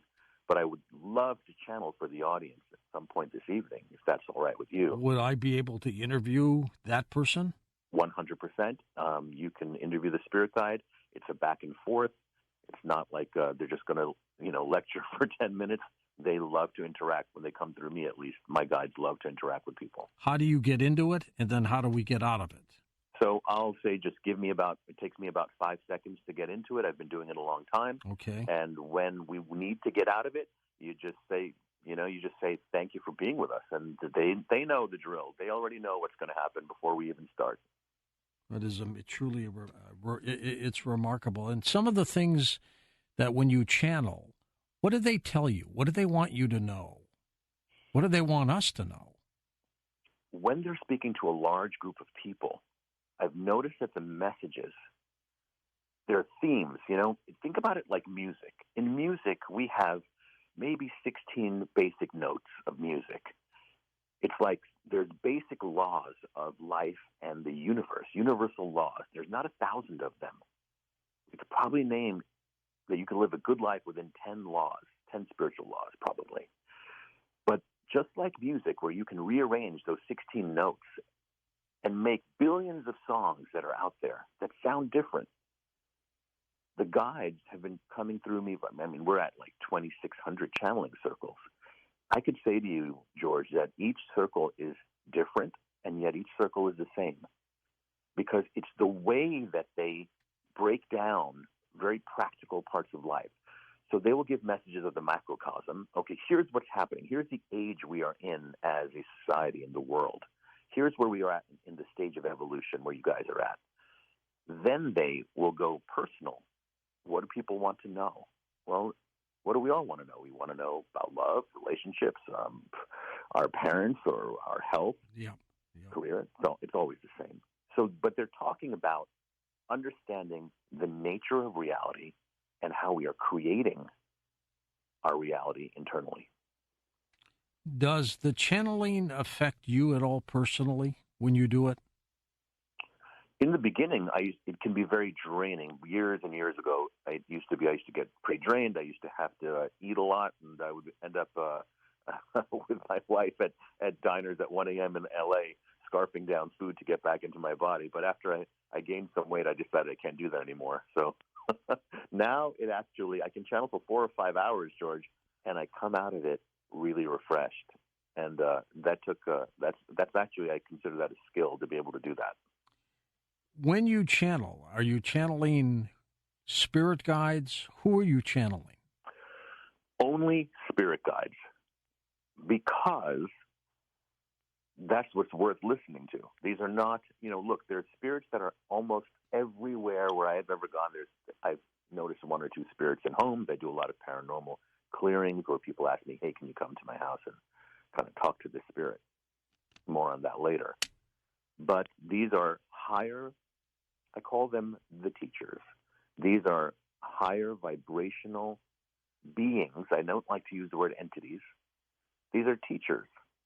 And they are with us. Every culture, every single culture on the planet has a history of referring to intelligent, supportive forces around each person. Sometimes they're called angels. They're called ancestors. They're called the universe. They're called the watchers. They're called spirit guides. They are all referring, at least to the basic definition, that we are not alone in our journey here. So these are master teachers. The spirit guides have been, the spirit guides that I've channeled, some of them have been pretty well-known figures in history. So I've channeled composers and philosophers and some old world leaders. But some spirit guides have names like Red Eagle, or there'll be a spirit guide with a very simple name who was not known in our modern Earth time, but exist and are around us. And it's not about the name of the personality or that's coming through. It's more about what is the message. Do they want us to know something specifically? What is their agenda? The number one thing they want us to know is that the reality of our existence, the purpose of our existence, first of all, our existence is eternal. This is stressed over and over and over again, that there is no death. There's only a changing of form. And that when we really understand this, we are expanding our mind to understand that there really is only oneness. There's a very deep and poetic message underneath all of these so-called very complex teachings. It's always very simple. It is that you are love. Magic is, and magic and love and goodness and oneness are all one thing that permeate all of existence. Star Wars tried to say it with the Force, except they still had duality, which was there's a dark side to the Force. Exactly. But the guides don't say that. The guides say, look, every single thing has a universal divine energy in it. Even if it's unpleasant to you, it's your evolution happening. And the moment that you surrender, that evolution is happening. Because what is enlightenment, George? We have this. I've been listening to Coast, and you for so long, and people are exploring this so deeply. What is enlightenment? And I'd like to offer my 2 cents. Do it. I think that enlightenment, number one, is when you're no longer at war with the present moment. When you're not rejecting, resisting, or fighting the present moment, that's your first step towards maturity as a soul. And enlightenment would be that you are able to find perfection in all moments, at all times, and anywhere. And that one is challenging because that's saying that even in your darkest times, that perfection is happening. Even in those times of trauma, even in those times of great pain and regret and sadness and struggle, to contemplate and to actually accept and surrender to that divine perfection is happening. Well, that again now would be a type of maturity. So I say to people, if you can find magic / God / divine energy / the Force or source in any moment that you choose, that I would call that enlightenment. That's a living enlightenment. It's not the enlightenment where, I'm exalted and there's angels singing in choruses and you're living up on some mountain alone. Riz, hang on with us. We're going to take a quick break and come back and chat more. We'll get into the channeling where I'll interview the spirit guide, and we'll come back in a moment with Riz Mirza on Coast to Coast AM. We'll take your calls next hour with Riz Mirza, and we'll do it in the form of a reading, and he will be the one who will be giving you the reading, but ask him a specific question when we go to you. And welcome back to Coast. George Norrie with Riz Mirza. We're going to take calls with Riz next hour here, and we'll do a little channeling in this segment, of course. When we channel, Riz, do we know who's going to come out? Yes. Sometimes I have a gut feeling. I've been surprised a few times. When I go into the trance channeling state, which means I just drop in really quick, I let go. It's almost like a controlled narcolepsy. If I have the word right, narcolepsy is when you fall asleep out of nowhere, right? Exactly. Okay. It's something like a controlled narcolepsy, and they kind of say their name right before they come in, and I already know because I've been thinking about and waiting to do this show with you.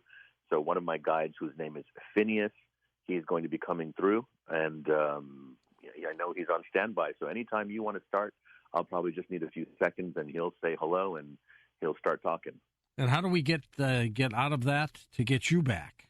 Oh, well, you could just say thank you, Phineas. He knows it's a radio show, and so you can say thank you, Phineas. And if you would bring Riz back, we'd love to talk to him. What type of questions will Phineas handle? Phineas handles any question that is about the nature of reality, what's happening in the world, where are we headed, things like that. Does he make predictions? He sure does. All right, we'll do that in a few seconds here because I want to talk a little bit more about you. And you go on retreats, don't you? Well, yes. My wife and I have a long-standing, wonderful retreat company called Sacred Earth Retreats. And these retreats, the places that we go to, Egypt, India, Ireland, Japan, Machu Picchu, Mount Shasta, Sedona, Arizona. These are sites where I take a group of people for a week and I'm channeling every night in sacred sites. For example, in our Ireland retreat last year, we crossed the beautiful country of Ireland, stopping in stone circles that are 10,000 years old in the middle of beautiful rolling green hills, George. 10,000-year-old stone circles and monoliths, and I hold a channeling circle in the circle of those stones, and the energy is so potent and off the charts. Then next thing you know, we'll be in the Himalayas in India, and I'll be doing it there. The next thing you know, we are behind the pyramids in Egypt with our own. From all the tourists, getting off of our camels and having a channeling circle where I'm downloading information about ancient Egypt and their teachings and even insights into how those structures were built.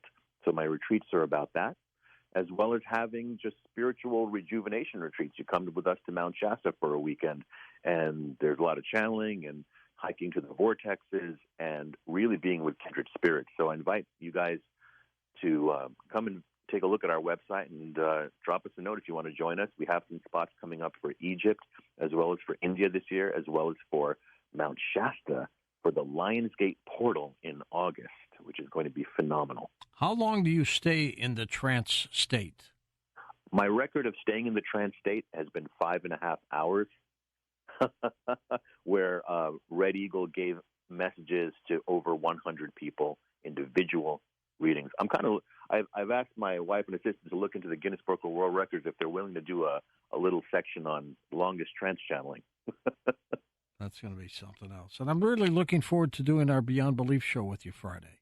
Me too. I can't wait. Since you've been doing this, and you've been doing it for a long, long time, have you ever had a situation that scared you?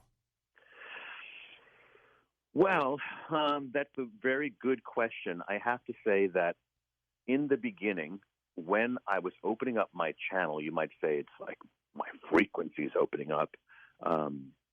I started to feel, there's some mischievous spirits hanging around in the room too. And they would love to take a ride in a human being, and they call it walk-ins. They just like to jump in. And I became aware of that. I didn't see anything that was dark or evil. It was just kind of mischievousness, or just they weren't teachers. They were more students who were walking around in spirit. So I developed, and I teach a way for people who are interested in learning how to channel. I've taught a lot of classes to people, and channeling or connecting to your spirit guides is something everyone can do. Not everyone is meant to be a professional channeler, channeling for thousands of people and giving messages. But what I teach people is, look, your spirit guides, that is your divine right to connect to them, that they're here for that. And I'm a doorman. I'm a locksmith. I open the door and unlock it for you and say, here's how you can start to develop a deeper listening to that guidance that is inherent and innate for all people. Now, when we start channeling Phineas, is that Phineas Quimby?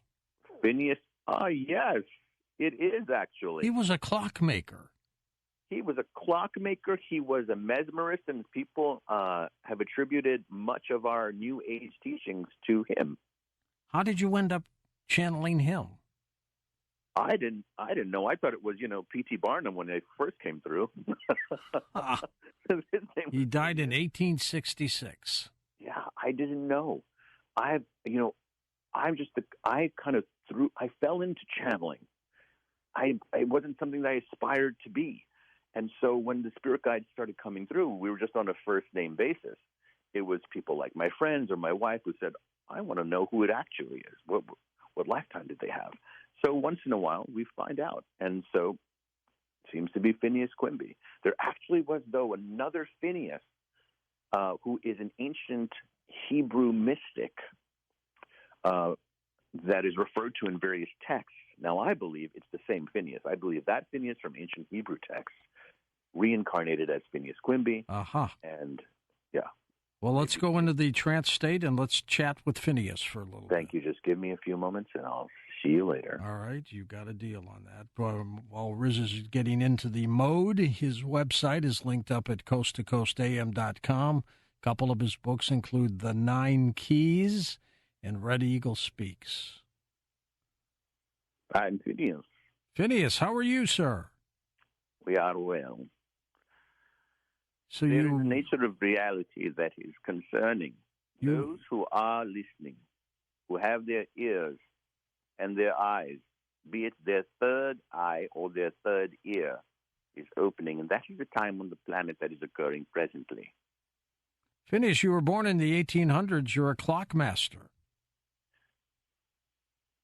The notion of incarnation and identities, of what we are and who we are, those specific identities in certain eras, those are very important for those who are interested in learning what were the qualities of that incarnation. For my own self, that is the multidimensional self, I have acquired and adopted the characteristics, the notions, the qualities of that incarnation as Mr. Quimby, though it is not the totality of what we are. May I ask you some questions about our current state of affairs now? Certainly. One, over the last few years, we have been hit on this planet with a disease called COVID-19.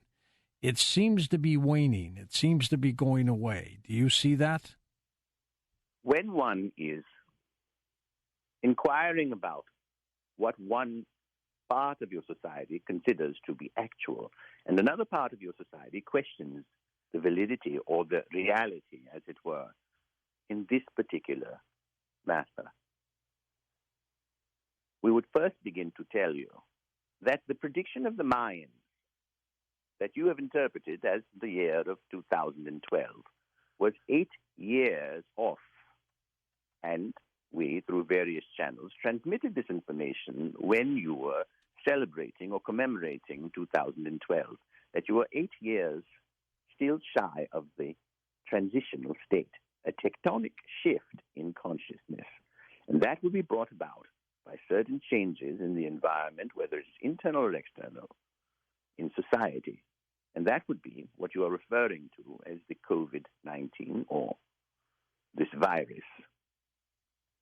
If one were to approach this aspect of life more philosophically, rather than from the mode of surviving and battling, one would discover that great shifts in consciousness occur through very powerful experiences where these experiences polarize much of society.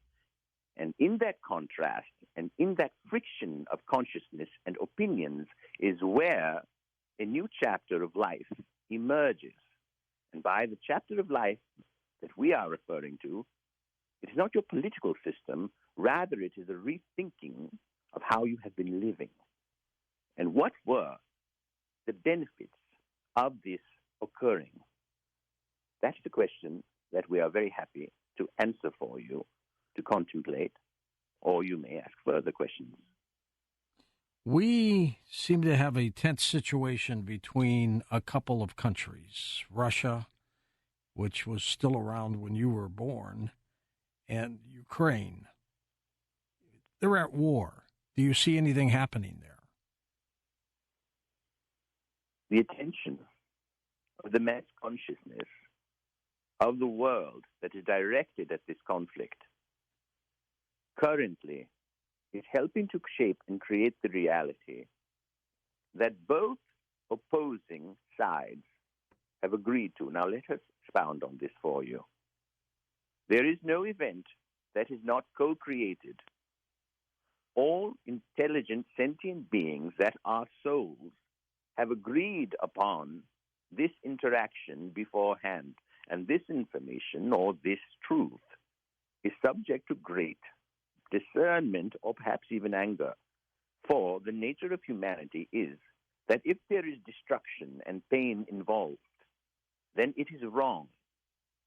In an epic manner, it is wrong, or with a capital W, as you might say.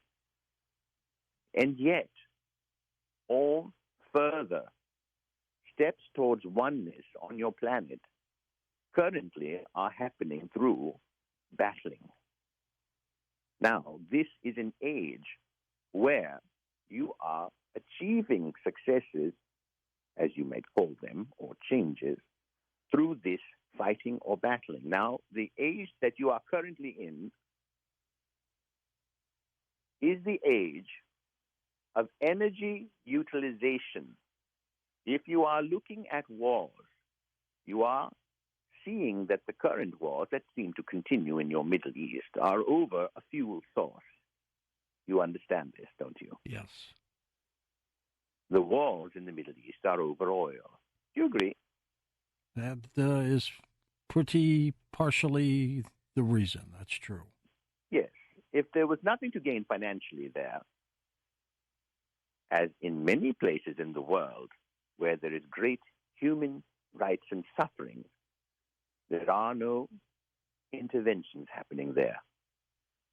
So what is occurring is that energy on the planet is the currency. And so that is a limited source of energy, your fuels that you are currently using. They will be depleted on the planet. And then you will have to turn to alternative methods of energy. And while certain forces will struggle to control that energy, others will then innovate. And I was and am an innovator. They will try to find even further alternative methods. Now, the wars that are occurring, be it in Russia or Ukraine or the Middle East or in parts of Africa or in the tribal nations that are in South America, these wars, though you may find them to be very disturbing, you know very clearly that there must come an end to this. The end shall come when one force tires of the other. And either there will be a surrender or there shall be destruction. This is a very interesting point in your history because your planet is fighting over energy. It is not your information age currently. That is not what is driving the world. What is driving the world currently is the battle for energy. You are battling for energy even in your own personal lives. You will eat or not eat certain foods for more energy. You are consistently trying to manage your energies. The planet itself, the macrocosm, represents the energy battle that is happening between them. And so, for a larger country such as Russia, it is a matter not only financially, but of a certain type of ownership and pride. The dominance over another. Ukraine's energy is very potent in creativity, and they are on the verge of great strides for for their community, and that energy was there. And so, where there is a society that is struggling to gain respect and admiration and understanding, sees that a smaller country is beginning to blossom, then it becomes, in a strange way, personal. You are witnessing something very personal as well in that conflict. Phineas, I want to thank you for spending some time with us, and you may bring Riz back. Bless you. Riz, are you with us? I'm here. Now, do you remember anything that Phineas said, or were you completely blacked out of that? I just caught the last tail end of it, as you might say, is like when I'm coming back into the room. Quite elegant, the guy is. The man is, I can't even say the man, I don't know, the being is, he's a professor. I wish I had a professor like that. I might have stayed in school. He had an accent, and we talked about COVID-19 and the Ukraine-Russian war. I heard about it. As soon as I came back in, I went, oh, I just saw a tank battle. He's asking about the war. Okay, that's a big question. He channeled a book through me called The Science of Manifestation. He actually went into the nature of how we have been using conflict. We tend to fight things to make things happen. We haven't yet fully mastered how to create with flow and love on the planet. We're just more, the news is just mostly with bad news. If someone were to come out with a newspaper called The Good News, it wouldn't sell a copy. You're right about that. That's why all local news always starts with the bad stuff. That's right. At the end they might put, hey, someone saved a dog. Yeah. And we laugh because we all can agree we like dogs or cats. We're going to take a quick break, Riz, and come back and take phone calls with you, and you will do some channeling yourself of psychic calls with our this listeners. Hour we'll take your calls with Riz Mirza, and he'll even do some readings for you. Ask him a specific question, and he'll take over from there. And welcome back, George Norrie back with Riz Mirza. Riz, do you channel aliens by any chance? So, yes, I do. I first received a type of channeling communication. Usually the spirit guides that I channel have a very human kind of energy. There's no other way I can put it. The reason I say that is because I can't remember, maybe it was like 6 years ago, when I felt like instead of one voice, it was many voices kind of speaking at once that were coming through, and that caught my attention. It didn't feel male nor female, because the spirit guides, they'll lean towards it, that's a masculine voice or that's a feminine voice that's coming through. This felt neither male nor female. This didn't feel earthly. I can't put it any other way. And they called themselves the Friends. And I channeled for several nights in a row. And that's going to be coming out in a book probably later this year called The Messages from the Friends. Yes, I do. What's their agenda, Riz? There is no agenda. I mean, the word agenda is such a loaded word. I mean, who likes agendas? Their agenda is friendship. I love that they identify themselves as the Friends instead of, some sort of strange extraterrestrial name, because they wanted to come in a way that was very practical. And what they were saying is, look, what does a good friend do? It's to tell you, hey, look, watch your step here. What are you doing here? Remember what your true self is. Remember what your true nature is. Remember what your true magic is in life. Remember why you started something to begin with. We tend to start things in life, and then we get wrapped up in things like obligation and money and the sort of facts of life, and we begin to lose touch with why we started something in the beginning.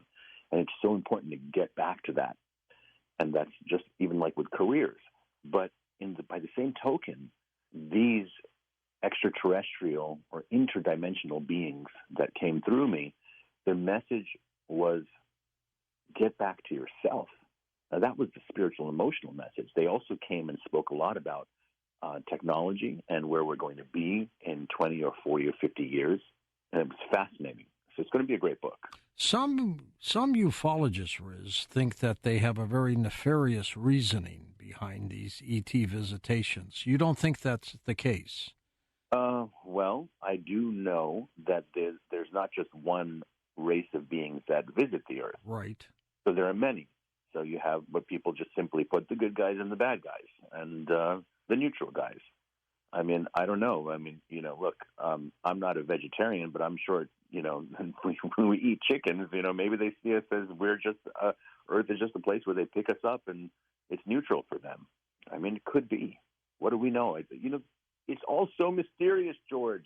It is. After all the lectures and workshops and classes I've done for all these years and the thousands of hours of channeling and going all around the world and taking people to all these sacred sites, I say to them all the time, it's all a big mystery. But what a mystery. Oh, what a mystery. Come on. Who knows? Who's the authority on what everything is? Come on. We are kind of like we're tour guides. We're guides that have gone into the forest further than you. That's all we are as channelers or psychics or intuitives. We've just gone further into this part of the forest. And we come back and we say, guess what's over there? Let me show you. As we take calls, you want a specific question, and then you're going to do your reading. Can say, do you have any message for me? That I just need their first name. I might have something I want to tell them, or I might just say, hey, why don't you start? Or tell me a topic you want me to speak on, and what's going on. Okay, great. You ready to start? I sure am. Welcome, everybody. First-time caller Karen in Gig Harbor, Washington, is our guest. Hi, Karen. Go ahead. Hi, George. Thanks for taking my call. Sure thing. Good to have you with us. I'm so interested in this. My question is that my husband and I moved to Washington. We've been renting for years. I'm 63 years old. For the last couple of years, we've been looking to purchase our, like maybe our last home forever, on Earth.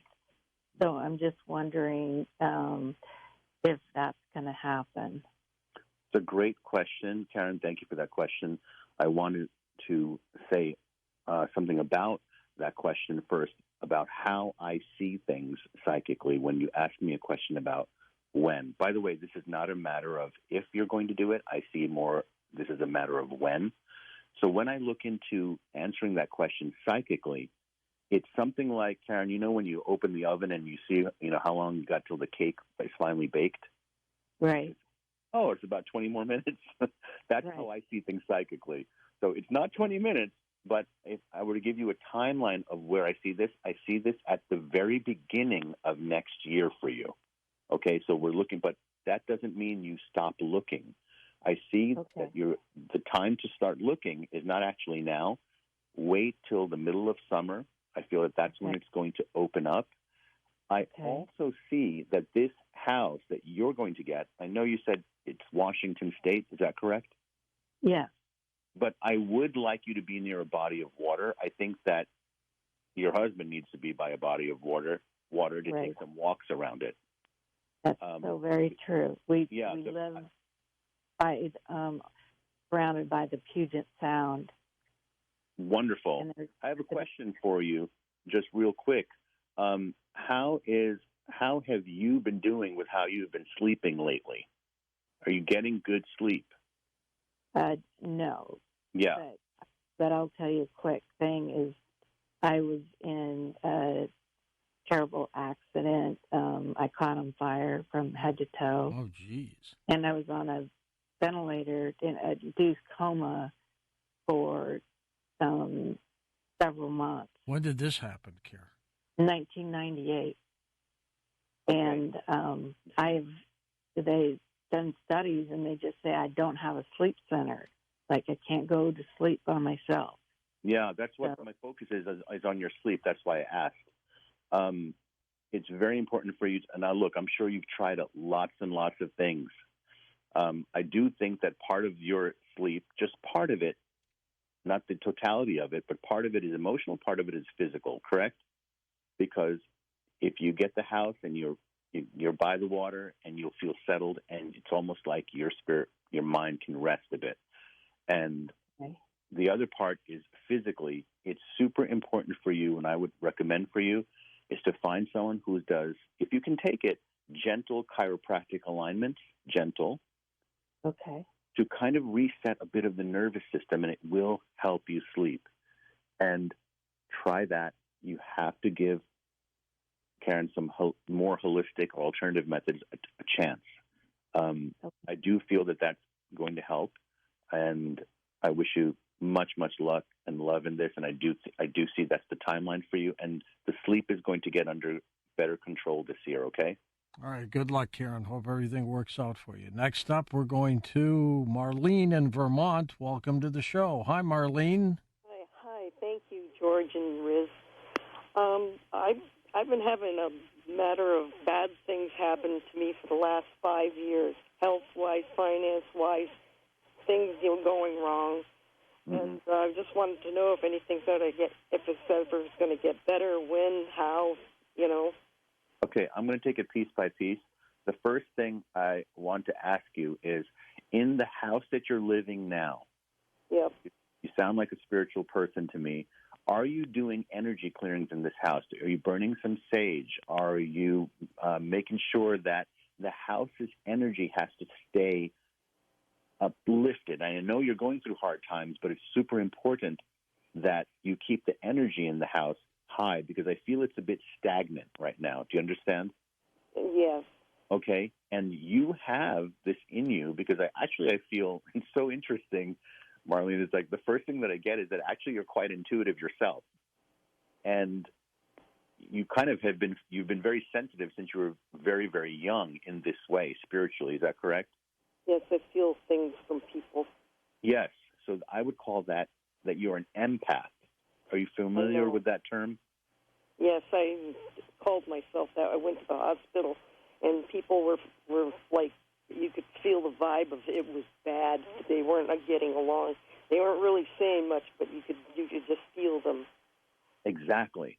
So what I want to tell you in this message is that the key, because you understand about how you have to send out vibrations of what some people call it the law of attraction, but I call it manifestation. You're familiar with the term? Yes. Okay, so you being an empath, what that means is that you are in tune with your sensitivity. Now, when a person is very sensitive like you, it can go south or it can go north, because there's a lot of sensitive people where they can't even go to the mall because they feel everybody's issues. Yeah, I started feeling like I had PTSD. Living in this world today, who wouldn't have PTSD, Marlene? Oh, I know, but I'm getting like that where I don't want to leave. I don't want to leave. I don't want to go anywhere. I'm afraid to get in the car. I'm afraid to go anywhere. Okay, so here's what you have to do. If you're not going to leave the house, what I want you to do is I want you to start to turn the sensitivity into the practice of meditation. You don't have to leave your house to learn meditation. You can learn meditation for free. There's hundreds of thousands of videos on YouTube where they'll teach you how to tap into your own empathic gifts and turn it around. Because look, Marlene, look what I'm doing. I'm using my sensitivity and putting it out there in the public. Mm-hmm. Because what else am I going to do? You don't want to just stay in your house. So there's two things I want to tell you. Get back in your body. Make sure you want to generate energy spiritually. You have to move your body. And number two, I know that you have that sensitivity. I'm telling it to you straight right now. Mm-hmm. Start meditating, because the power of your energy can start to shift things around in all areas of your life. It's not too late for that, okay? Okay. And also, by the way, I want to tell you, you have a spirit of a dog hanging around in your house. Whose dog is this who passed on? My dog Bailey is a Samoyed Husky. Yeah, well, he's there with you, right? So yeah, I was wondering if my cat was here too, or if he's reincarnating. Yes, I'm not sure. I see the cat, but the dog is the one getting my attention right now, and it's the one. Yep. This one is hanging out. I'll tell you exactly where. In the corner of the when you come out of the living room to the kitchen, yep. In that area, right on the left-hand side is where the dog hangs out. Huh. Okay. Do you know that spot? Kind of trying to figure it out. It's like there's a hallway there. Yes, exactly. That's the spot. All right. Thanks, Marlene. Hope everything works out for you. When you're at Conscious Life in a week, Riz, what are you going to be doing? I am going to channel, and who knows, because spirit guides know that I'm psyched up for it, so maybe it's going to be a revolving door of like 4 or 5 guides coming in and out. It's going to be a party, so you guys have to come down if you're in the LA area. It's amazing. It's like it's a party, it's a circus, and it is a learning institution all in one. It's an amazing event. Have you ever had spirit guides bother you so much you couldn't get any sleep yourself? I've heard that. No, but my wife would say that spirit guides have made her where she can't get any sleep because I'm talking in my sleep. She's gotten messages, George, where she says, I'll be sleeping and suddenly a guide will come in and say her name and just give her a message, and then that's it. And you're asleep. You're out of it, I'm right? totally asleep, George, and she's, now she can't sleep the rest of the night because the first time that it happened all those years ago, she freaked out, but she also loved it because it was a great message. So no, it's never happened to me in that way. Let's go to Jim in New York. Welcome to the program. Hi, Jim. Hello. I would like to know, I've been told I'm a very ancient soul in the walk-in.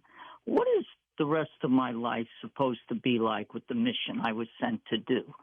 Okay, Jim, first thing I want to tell you is that you are what is called Palladian. Do you know that term? Of course I do. The Pleiades, I was told I was an Andromedan. You'd say I'm a Pleiadian. Well, listen, the Andromedans are cousins to the Pleiadians, and I will tell you something. That lineage, I'll call it your soul lineage, to that starseed. Look, starseeds is the umbrella term, and you can be from Andromeda, or you can be from Pleiades, or you have that strong connection to that multidimensional identity.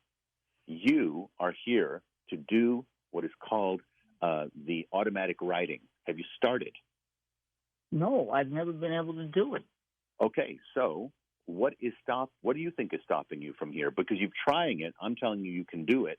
What do you think is stopping you from it? You're getting in your head? I don't think I have been able to focus to do automatic writing.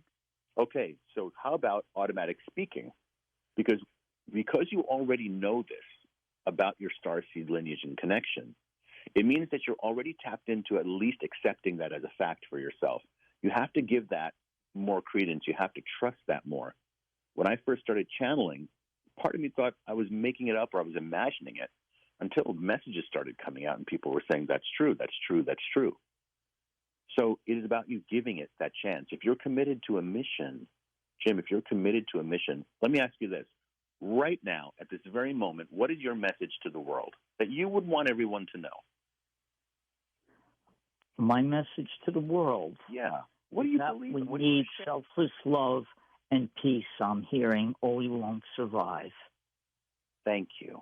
And let me tell you something. We need to hear that over and over and over again.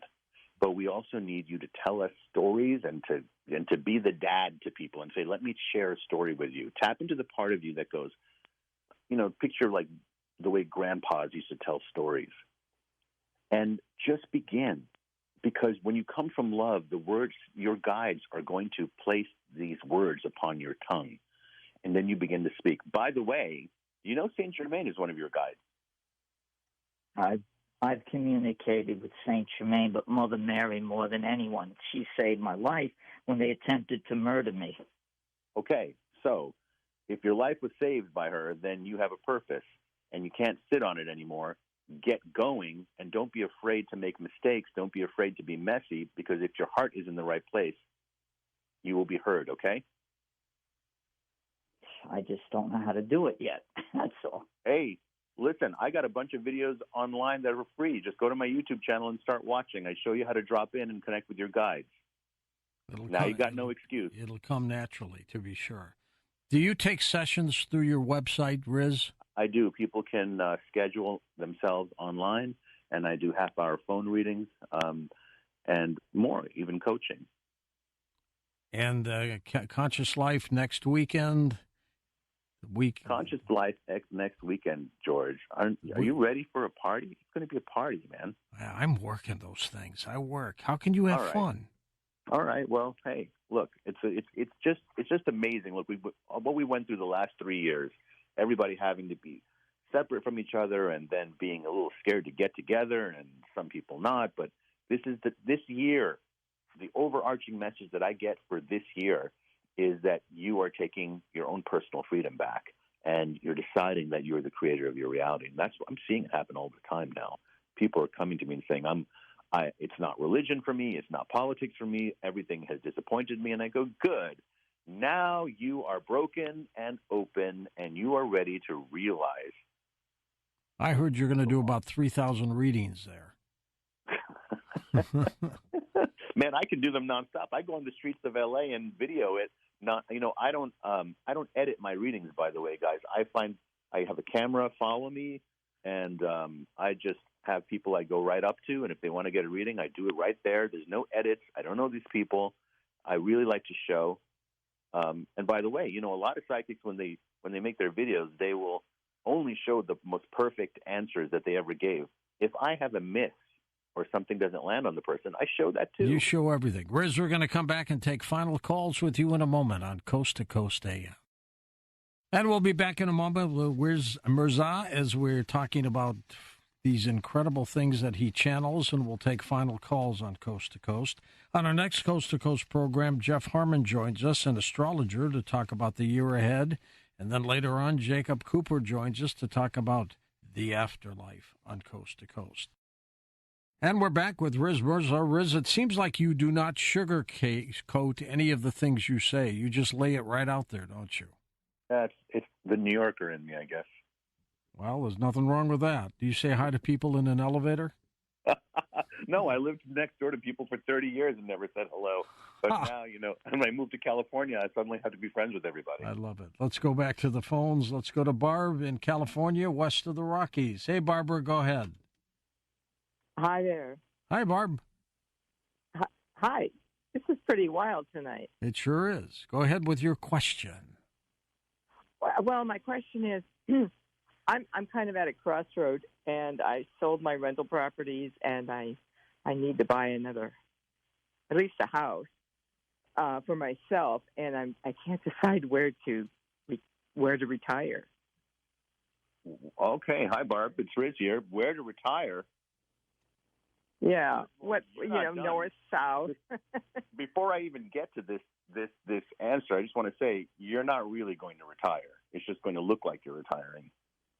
Because you got a lot more to say and a lot more to do. The first thing I get, your spirit's really strong and big. And before I get to the next question, I have to ask you, is there a Richard connected to you on the other side? I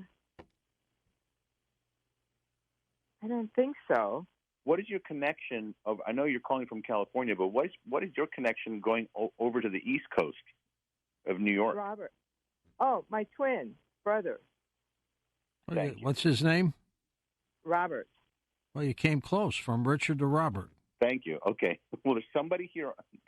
There's somebody here who's on the other side who's connected to whoever's over there on the East Coast, and is trying to get a message through. So, if you get him, do you talk to your twin?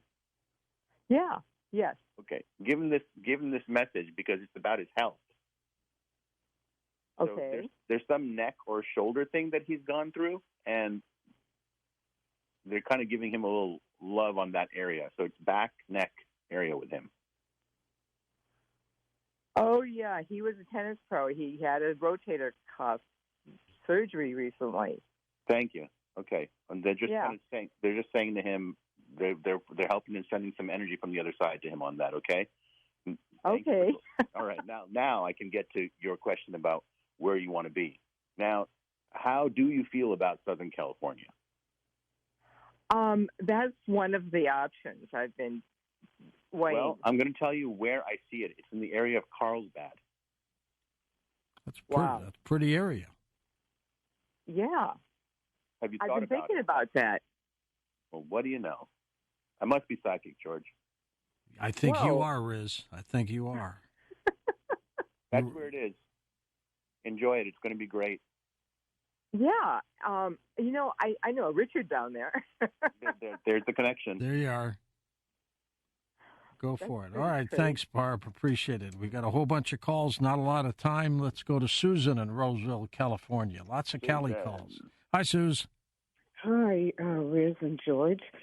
My mom's been having a few health issues, and she's staying here with me right now. She's been having headaches and eye issues. Do you see anything there for her? She did have, right before she got sick, which was about a week and a half ago or two, she woke up and she saw a lady standing by her bed. And she had long brown hair, I think, and a full face, and she was wearing like a long dress or something. And she just looked at her, and she didn't recognize us, my mom said, so she went back to bed. So my mom's very sensitive and psychic, kind of, but she's not with her own health, but she is with everybody else. We can say I'm the same way. It's sort of like, a massage therapist can't give their own back a massage. You know what I mean? Right. So let me just tell you what's going on here. That guide, the first thing that I feel, it was a guide. I don't feel it was a loved one from the other side. This was an actual spirit guide.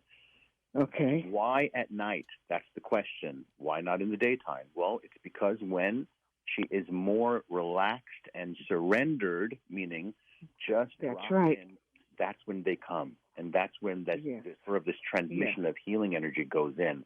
I am getting a lot of nerve stuff with her before I get into the headache and the eye pain, which usually, just to let you know, just as giving you a normal answer, not a psychic answer, that usually is a reference to some blood pressure issues. But psychically, when I tune into her, I'm getting is that it is, she's had it's almost like been tingling in the nerves going through her. And her body is going from different parts of her body are hot at the same time different parts of her body are cold. Do you understand? Yeah. Okay, so what's going to be necessary is, first of all, make sure that I'm getting that she's actually dehydrated.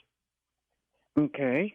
So whatever water you're giving her, and I know she's going to go to the bathroom more, and that's what happens for all of us, okay? But that water needs to make sure it has electrolytes in it, find a good one, an organic source, and you're going to just have to put that into the budget and get that, because those electrolytes and that little bit of salt in that water is going to help her absorb. And she needs to be on twice as much water as she's drinking right now. Okay. She's having eye vision issues all of a sudden. Well, I mean, that's 50% of people older get it. I don't see that as out of the box strange, but you can absolutely treat physically. You do need to just get her in there and make sure there's no cataracts happening. Yes, she does have cataracts. Yeah, we're the left thinking eye. The left eye is what I'm concerned with. Yes, that's the one that's. Both of them are bothering, but the left eye is the worst. Yeah, that's the one. And she was afraid of a retinal tear. She's waiting to see an ophthalmologist. She's going to get the cataracts removed, and it's going to help her quite a bit. Okay, and the blood pressure is not helping the situation, but it will be. It's going to turn around a little bit more towards April, May. Okay. That long? Yeah, because there's a healing time from those procedures. Okay. Okay. All right. Thanks, Susan. Riz, what is the circle of light that you deal with? So the circle of light is where people gather several times a week. It's been going on in L.A. since 2008. I actually used to be crazy enough to open up my home to total strangers who sat in my living room for all those years. And guess what? It was a party. It was amazing. But you're lucky. You're lucky. What'd you say? No strange people pop in there? Of course. Well, you've been lucky. But, I'm 6'3" and 220 pounds. No one's going to go crazy when I'm in the room. So, if I wasn't going to be a WWF wrestler, I had to be a psychic, George. I love it. All right, next up, let's go to, whose turn is it? It's Mike in the Midwest. Welcome to the program. Hi, Michael. How you doing, George? Thank you so much for taking my call. Thank you. I've been a coast-to-coast listener way back from Art Bell. I just wanted to mention that. And thank you. Your show, it's really the center of the universe. You are, I mean to say, and it's just been a great experience and a great ride all the way through. And Riz, really, really wonderful guest you have here tonight, George. Riz, I love how you say as we should be as one, and everything come together as one. I've had that saying for so long with my family and all of my friends that we all should come together as one, and we all are as one, and the universe is as one. We should all be as one. So anyway, I'm just throwing a dart here. Do some channeling and see what you feel and read of my spirit or my being or what you feel. Well, number one, have you tried your hand at painting? I'm sorry? Have you tried your hand at painting? Yes, as a matter of fact, I have. At times I have. And like portraits, Riz, or walls and... actually, abstract. Very eclectic on different types of art with crafts that I've molded with my hands and painted different statues and different things like that, and different artwork. Well, this isn't the first lifetime, my friend. You've been doing this a few lifetimes. In fact, the lifetime that I see that is very powerful is Aborigine, where you were painting those white dots. That's part of Aborigine art. You're familiar with Aborigine? I'm absolutely familiar with that. Absolutely. You were doing that. You were a dark complexion, all those features, typical Aborigine features, and you're not that this lifetime, but you were that in that lifetime. And that's where you were doing, and that was your spiritual work. Now, I'm going to tell you something a lot of people don't know, is that those dots were a language that was channeled. That culture is deeply connected to the star people. Okay, they call them. Yeah, I believe that. And so I always say they're like a sponge, and I love to absorb any kind of information and history and anything to do with what you're talking about right now, and understanding the universe and anything and everything. But go ahead. I'm sorry. To you is, I would love for you to take what you experience in the artist in you and begin. The next level is waiting for you this year, where you kind of use that as where you're now channeling out through visual. In a sense, I call it visual storytelling. Okay, but it's through color and frequency, because one of your spirit guides is Tesla. Nikola Tesla, right? You know, who doesn't know him by now? Right. He was all about frequency, and his message to me as I'm talking to you is that he's interested in you because you're interested in frequency, like the Schumann resonant frequency and all that. And your knowledge base is quite wide. So this is a year where you actually put it into, I want to say, a physical form, okay? But it's intentional. It's intentional. So that's what I see going on for you. The other thing I want to say is that I also see that this is in terms of health for you, if I may make a comment about this, is that you have a strong life force. We call it chi or prana in the East. We call it prana. But it's really needing for you to learn breath work. Are you familiar with the term? Not that astute on it, and I do practice meditation and breathing. Yes. So it has to do something with breathing, I'm sure, breath work. Yes, the breath work is going to bring in through the inspiration for you to create artistically. Let's get out of too much bringing cerebral stuff into your spiritual experience, and let's get it into color, frequency, and beautiful things. And you will channel that past life through what you're going to do this year. That's my message, brother. All right. Thank you, Mike. Next up, let's go to Megan in Indiana. I'll get you in here real quick. Go ahead, Meg. Hi. How are you guys? Great. Happy to be here. What's your question? My question is, I've just been going through a pretty large spiritual awakening and feel like it's caused a lot of chaos in my current situation. I was just open to any kind of message about that. Well, look, or Megan, I'm just going to tell you straight out. brother. You know, you're discovering. You know, people say, you know, oh, I was the black sheep of the family. I'm going to call you the rainbow sheep of the family. That's because you're all about the chakras and all about that, and what people are going to consider woo. You know that term that people are using to denounce spirituality? They say, oh, it's so woo-woo, right? Uh-huh. No, it's not. It's just, you know, the new age that people say we're into the new age stuff. Actually, the new age is the old age, isn't it? It's old ancient teachings. Now, as far as your relationship goes, if they don't get you, they don't get you. And okay. You don't need to be in it if they don't get you or don't even want to get you. You don't need that judgment in your life. You got it? Yes, I do. Is there anything from my brother? Do you say brothers with a cap plural? He's on the other side. Okay, well, give me the first name, please. Brian Brian. With a B? with an R. Ryan. Thank you. Yeah. And we only have a minute left, Riz. Well, let me just tell you real quickly, it's all rock and roll where he is right now. So it's all about, I almost want to say that I heard a crowd applaud and wave from the other side about him. He is totally in his power, and he is really talking about, really quickly, I want to talk about, I see a new car coming your way, by the way. How about that? Riz, we're going to see you soon on Beyond Belief, and then we'll see you at Conscious Life Expo next weekend. I'm so looking forward to seeing you guys at Conscious Life Expo and saying hello to you, George, if you have time. And thank you so much. I love your program, and you're amazing, and thank you so much. Do you know what time your event is at Conscious Life? Noon on Sunday, February 12th. Come on down and say hello. And where are you going to be Saturday? You're going to be there yet? Saturday? Oh, yeah, I'm going to be just floating around and enjoying myself. I've got a panel at noon on Saturday, so come on by for that. I'll see you there. Can't wait. We'll introduce you to everybody. Thank you so much. All right, my friend. For Dan Galante, Tom Danheiser, Lisa Lyon, Lex Lonehood, Sean Ladouceur, Stephanie Smith, Chris Burrows, Tim Banal, George Knapp, and Ian Punnett, I'm George Norrie, somewhere out there on Coast to Coast AM. We'll see you on our next edition. Until then, be safe, everyone.